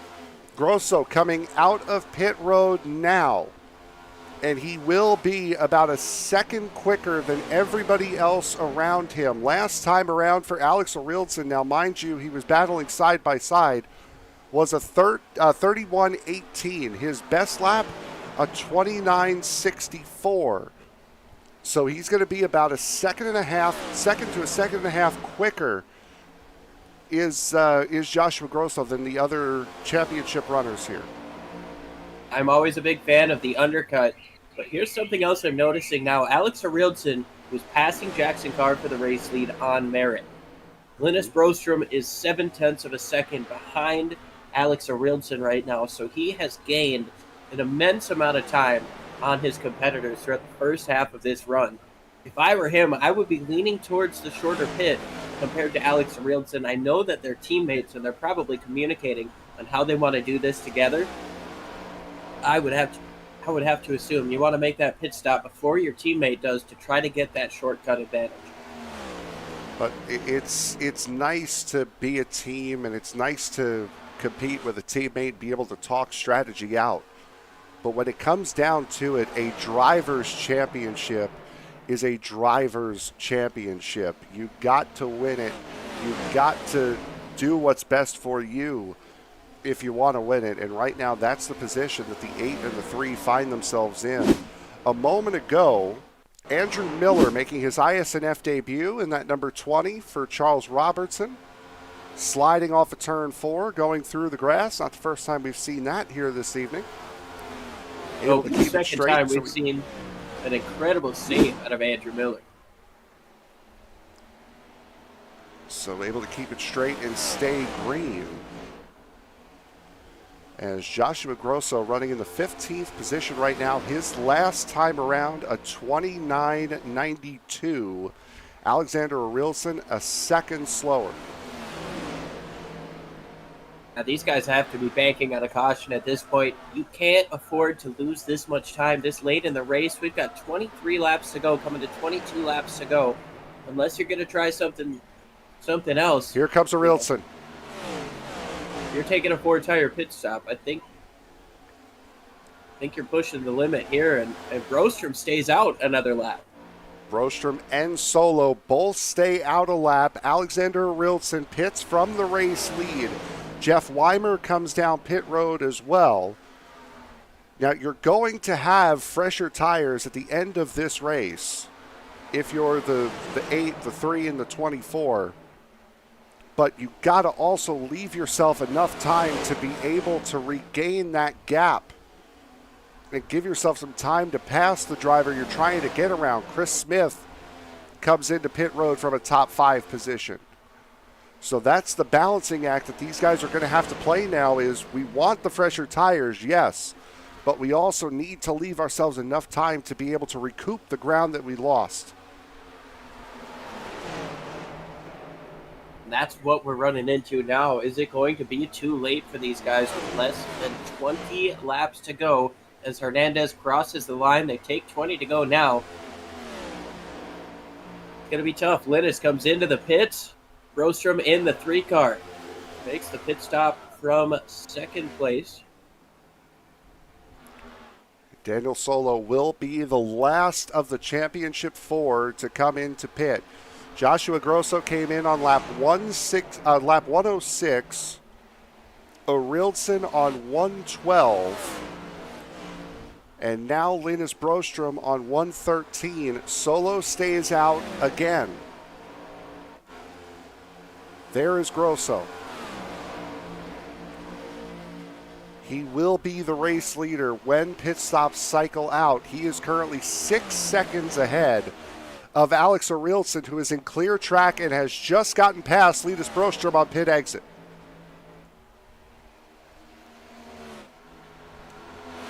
Solo and Hernandez staying out on the racetrack for another lap. I gotta say, I'm not sure what the strategy is here, but here comes Solo down for the race lead on the inside of Hernandez. Christian Delgado, Jared McCauley, Joey Maines, Joey Burgee, and Cody McCorkle have all stayed out thus far. And a little bit of contact between Solo and Hernandez. They got very close to each other down the back straightaway, and they were certainly leaning on each other through turn 3.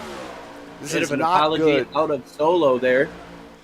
This is not good from Daniel Solo. Not only is he now slower and falling further and further behind every single lap, losing about a second a lap to his championship rivals. There is Joshua Grosso, by the way, in the back of your picture. But he's also now fighting, which means he's losing even more time.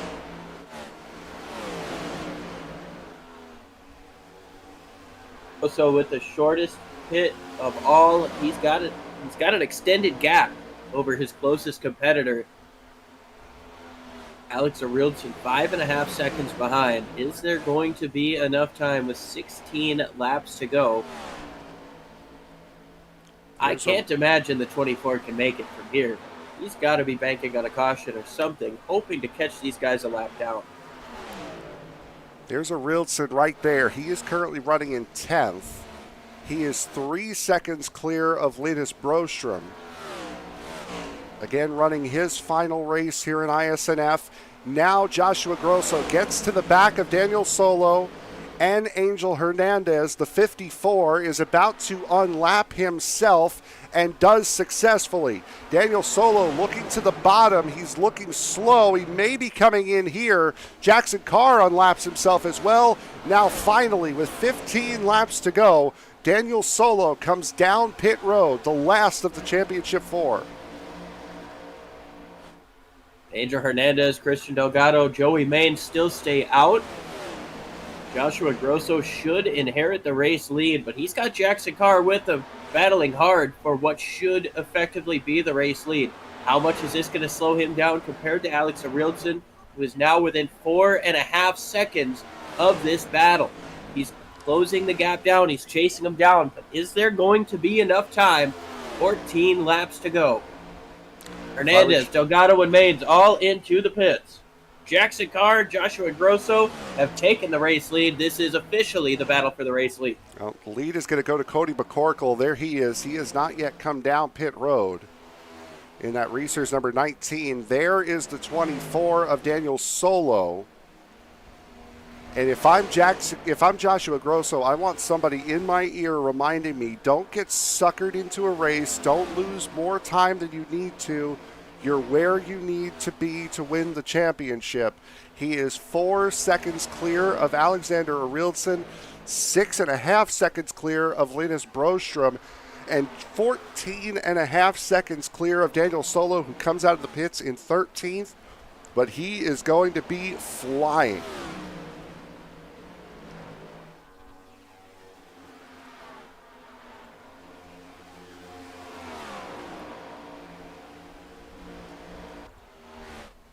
Cody McCorkle pushing up right in front of Daniel Solo. Now McCorkle comes down pit road, so the last of the drivers comes into pit with 12 laps to go in the season. Now, can Joshua Grosso hold on the 3.5 seconds he needs to hold with traffic, 3 cars in between them, 1 teammate between, or pardon me, 2 teammates between Alex Arildsson to try to win a championship?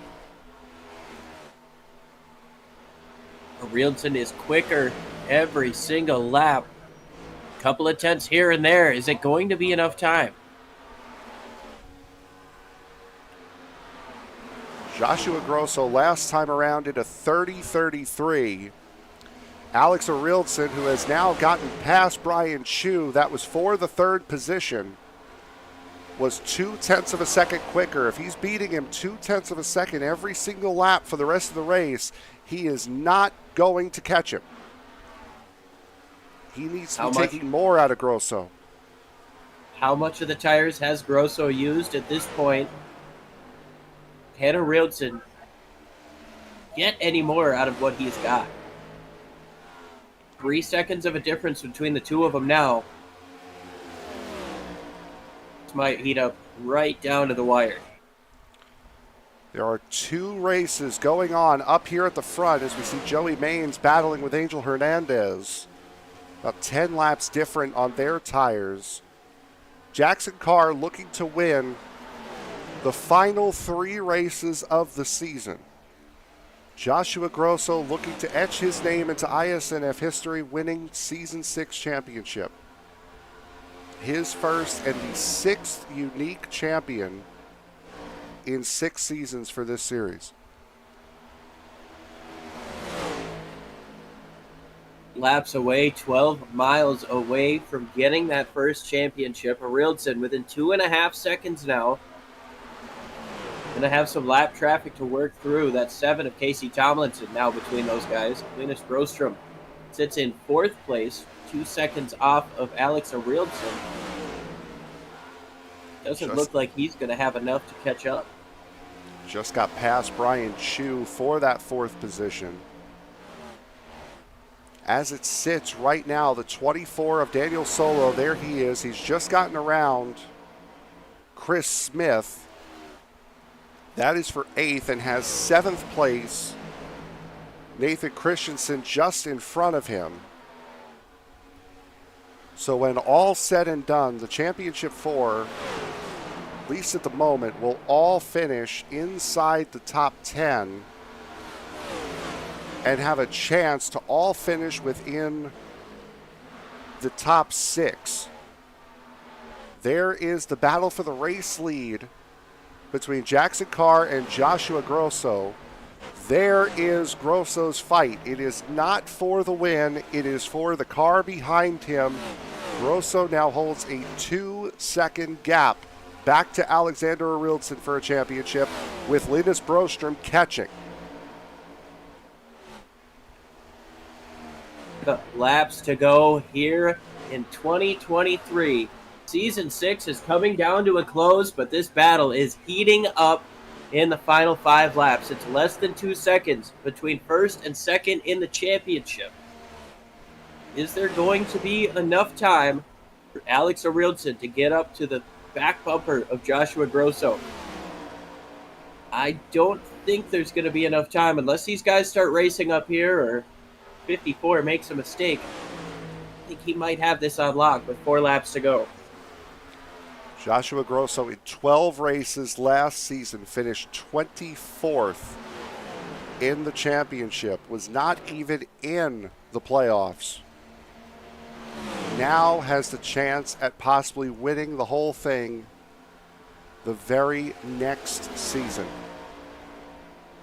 Again, he's doing what he's done all race long, which is keep tabs with Jackson Carr, but not trying to pass him because he knows what he's doing is good enough. He's losing time, sure, but it is good enough. 2 more circulations of this racetrack to go.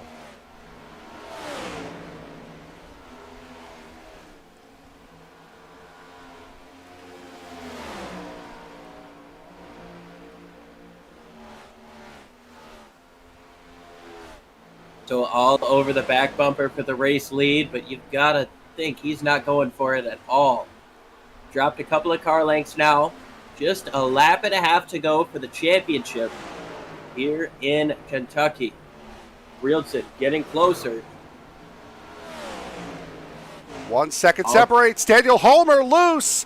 White flag is coming out. They get the white. No caution will come out, and if it does, the field is frozen.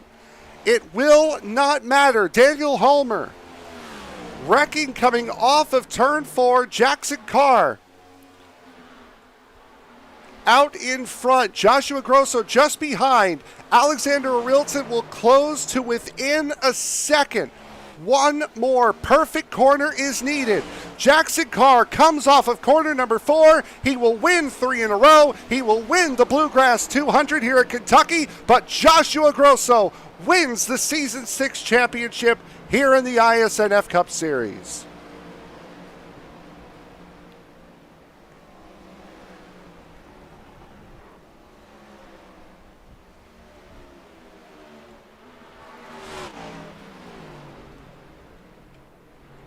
Second place, more than good enough for car number 54, and a season's worth, a long season's worth of work all pays off in one shining moment.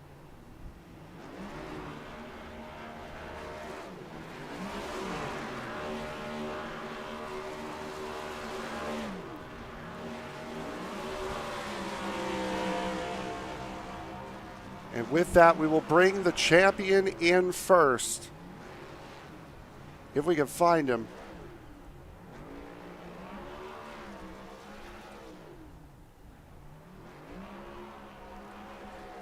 See if we can get him in here. I might be missing him. Nope, I got him. I got him.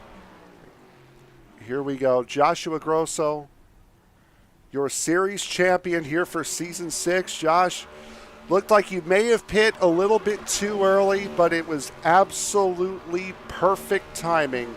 Congratulations on taking home the championship in Season 6. Thank you, man. I think I probably should have pitted 2 laps later, but man, that was tough. Talk us through this race. You were up with the top 3 the entire time. You end up winning the stage. You were doing everything that you needed to do in order to win the championship.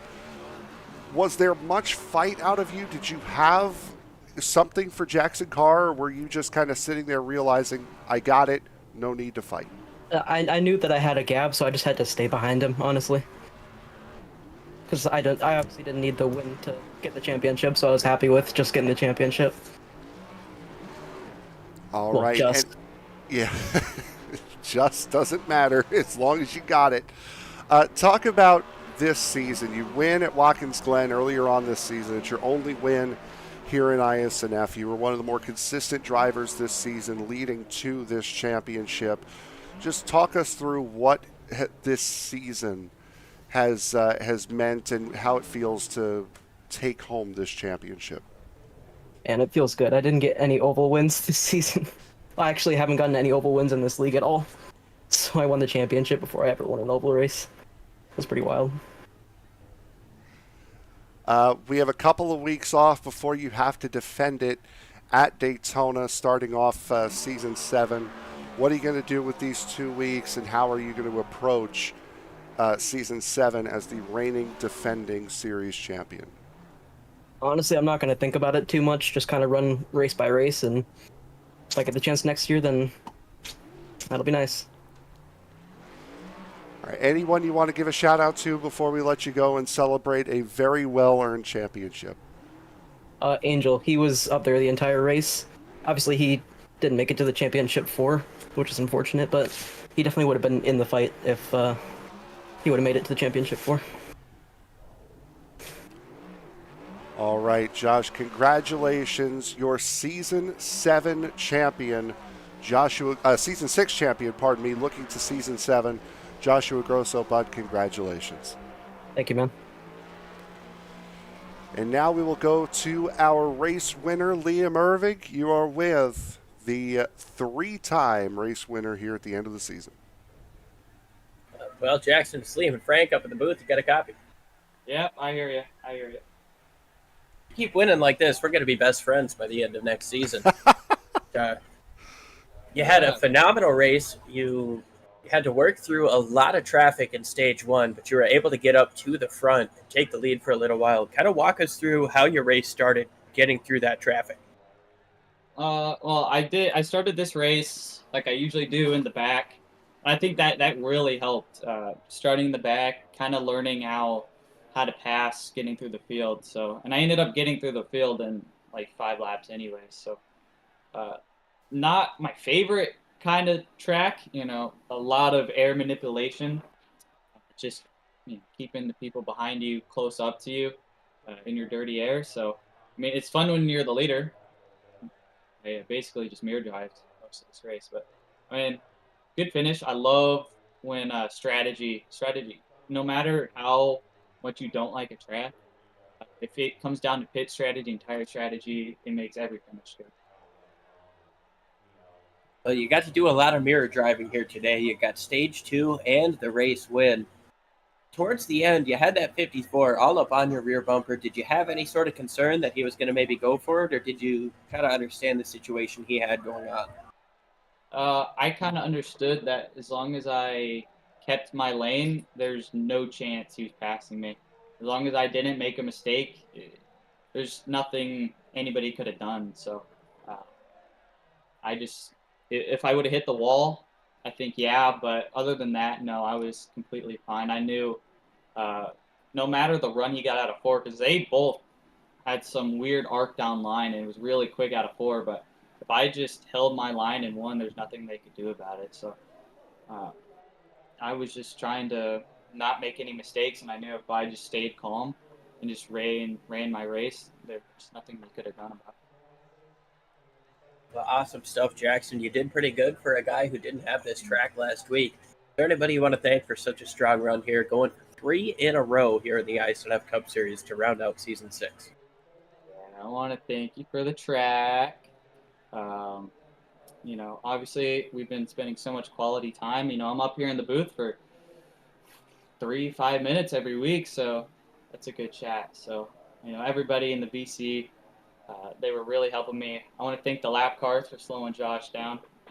He couldn't get through them, so I guess I was, he had a championship on the line. Thinking about it now, I'd probably be careful too. So, thank you for them for holding them up. Thank you to Homer for almost ruining that whole finish. Thank you to my dad for everything he does with the new rig setup and this Moza that I have. And everybody at PBR Burnt Rubber Racing. Awesome stuff, man. Congratulations on the win. 3 in a row doesn't come easy or often, so go ahead and celebrate. Well done. So that was your race winner, Jackson Carr. Liam, one more time, our 3rd place finisher, Alexander Arildson, should be with you now. Yeah, Alex, it's Liam and Frank up at the booth. You got a copy? I got you. Well, it was a phenomenal battle through to the end with pit strategy coming into effect. What do you think you needed to get up to the back bumper of that 54 on the end of the run?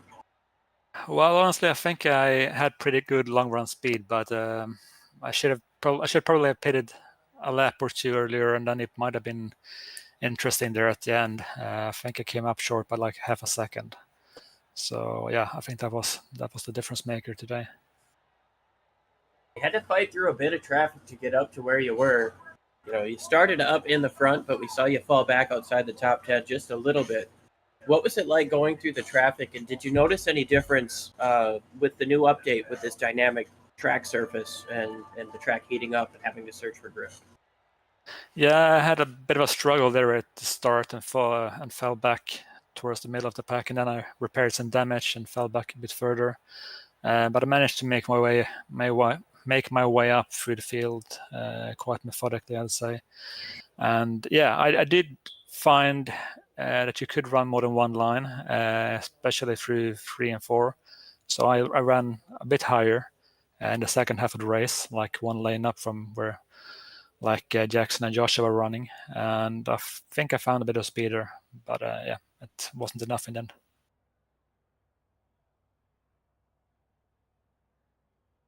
Well, in the end, you came up short. You were second place, but you still threw together an incredible season. Is there anybody you want to give a shout out to or thank for such a strong run? Well, I want to thank my teammates at RCR, Linus, and my Alliance teammate, Bob Wyckoff.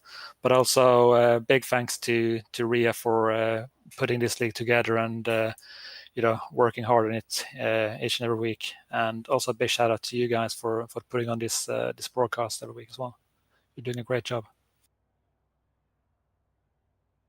Some stuff. We appreciate that, and congratulations on such a strong run, man. Second place in the championship. I know you wanted more, but you had an incredible season all year. Yeah, thank you. And before I forget, I also need to say a huge congratulations to Joshua for getting the championship win. It was well deserved. He's been consistently fast all year, so that's well deserved. Awesome stuff. We appreciate you, Alex. And are we going to see you part-time next season, or? Yeah, I think it's going to be part-time or as a spare driver every now and then. I'm gonna miss. I can't run full-time because I'm gonna miss too many races anyway. So, but I'll probably run part-time. Awesome stuff. We appreciate you, Alex, and look forward to seeing you when we can. See ya. Thank you. So with that will round off the interviews here for tonight, at least for the top 3. We'll now bring in Ria Ferris, who is the head admin here for this series. And Ria, first, let's discuss your night. Unfortunately, a 20th place finish, not where you would have wanted to be here tonight, but certainly a good run from this series. A little bit of a rougher start to this race than others, but we finished out with a caution-free final stage. I'm sure you're pretty happy with how that went.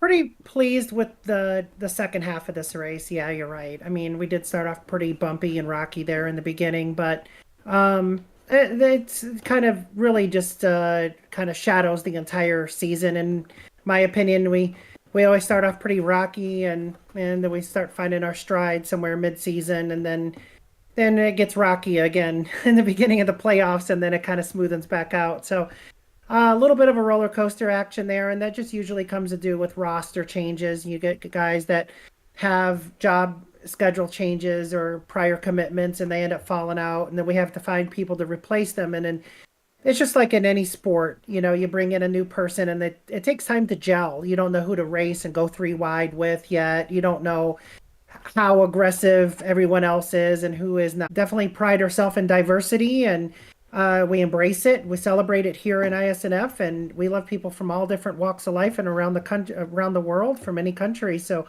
if you're looking to be part of a NASCAR-ish charter type team situation, look no further than iSNF. Give us a look.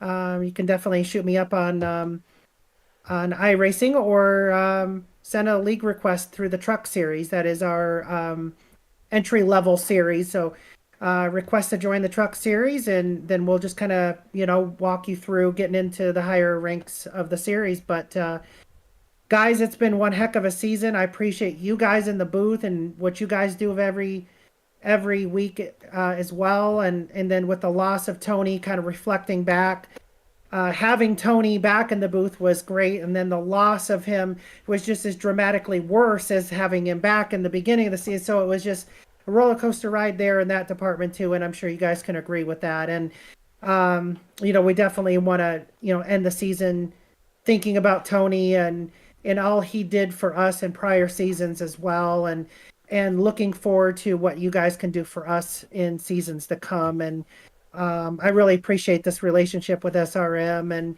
and next season we are going to have kind of a silly season of people are going to buy this team and hire new drivers through a drafting system and whatever. So it's going to be interesting to see who's going to end up in what.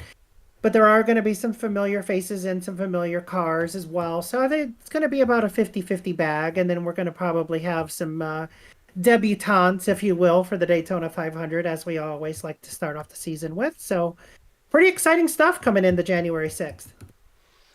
Yeah, absolutely. And only a couple of weeks until all that has to get kicked off and rolling again. Did a lot of promotion there for the series. Anything else you would like to add, Rhea? The floor is yours. Well, I mean, I do want to, definitely say I appreciate the admins that worked hard all season with me as well. Isaac, Chris, Steven Sear, who does the reviews, Franz Brett Schneider.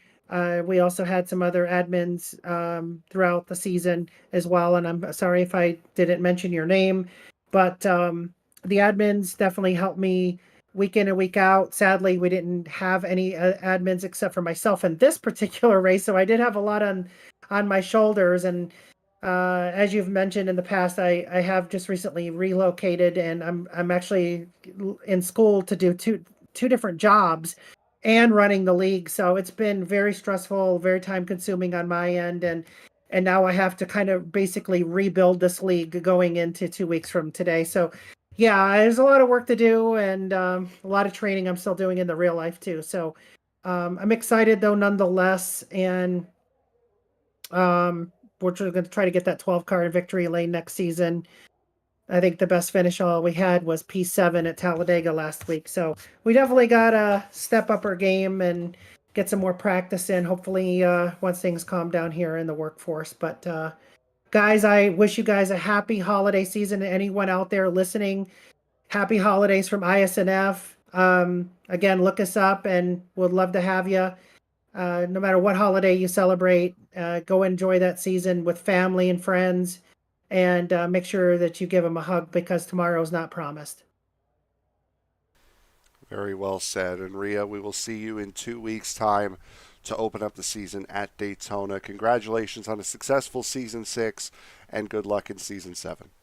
Thank you, and congratulations, Josh, and runner-up Alex Haraldson.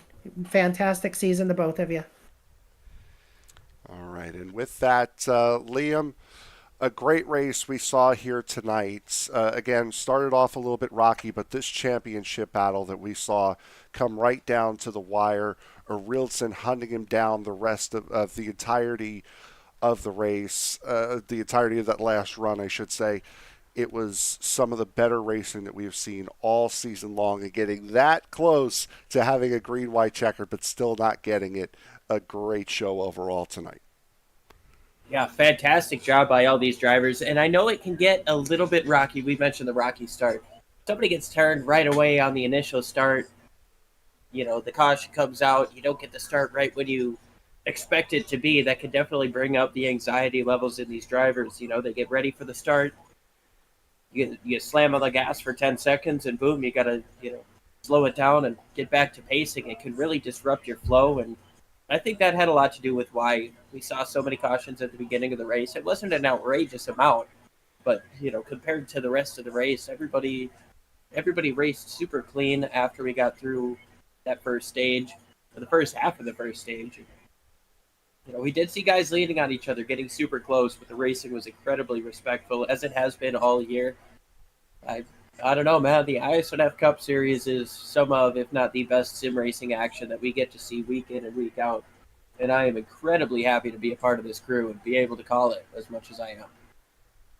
Almost 2 months to the day we took on the iSNF Cup Series together, and we've seen some great racing from our very first show with Jalen Battle, his steering wheel getting disconnected about 1,000 yards away from the line, all the way to some of the close racing and the battling and the tight bumping and banging that we have seen over these last 2 months. It's been absolutely fantastic, and I can't wait. It's going to be nice to have a couple weeks of break, not just for us, but for the drivers as well. Kind of relax a little bit, and then go into season number 7, which is going to be a long day. It'll be a full-length Daytona 500, but that will start on the 6th of January. A fun night, I'm sure, one that we are certainly going to be marking the days to. Take a quick look at the final results here for tonight's race. Jackson Carr, Joshua Grosso, your champion. Jackson Carr winning his 5th race of the season, his 3rd in a row to close out this season. Alex Arilson, Linus Brostrom, Brian Chu, Daniel Solo, Angel Hernandez, Joey Mange, James Bowles, and Chris Smith, all of the championship 4 drivers coming home in the top 6. Nathan Christensen, Christian Delgado, Eduardo Carapato, Jared McCauley, Jeff Weimer, Cody McCorkle, Shane Griffin, Michael Hagstrom, Michael Iskander, and Rhea Ferris rounding out the top 20. Bob Wyckoff, the last driver to finish on the lead lap. Casey Tomlinson, Rick Doss, Joey Burgee, Chris Van Maastricht never got on the lead lap in this race. Andrew Miller, Larry Fairman, Daniel Holmer, Jonas Skoglund, the final finishers here tonight. Rosa Laszlo did not finish the race. He made it 75 laps, pardon me. Michael Gervey made it 66 before retiring. Dominic Sawicki made it only 55, and Hermie Sadler did not start tonight's race. Well, that will do it for us here. First race of championship week here on Sim Racing Media went about as well as you could have gone. We have championship races Monday, Tuesday, and Wednesday next week. All 4 with the SCL Cup, late model stock, street stock, and the Super Truck Series. Justin Lewis is looking to win all 4 championships. He's got the lead on the Tuesday night championships and Wednesday night, and he's 7 points back on Monday night. So going for all 4 championships in season 36. We also have All Pro Stock coming up next week, All Pro Sim coming up next week. We've got Racers Elite coming up next week, so a lot of great racing before the holidays, and then we will take a break. We will pause until the new year when we come back at Talladega Superspeedway on January 2nd for the Extreme Motorsports Xfinity Series. So until January 6th at Daytona, my name is Frank Marchese. For my broadcast partner, Liam Ervig, thank you very much for making us a part of your evening. And remember, as you walk down the road of life, please don't play in traffic. Good night, everybody.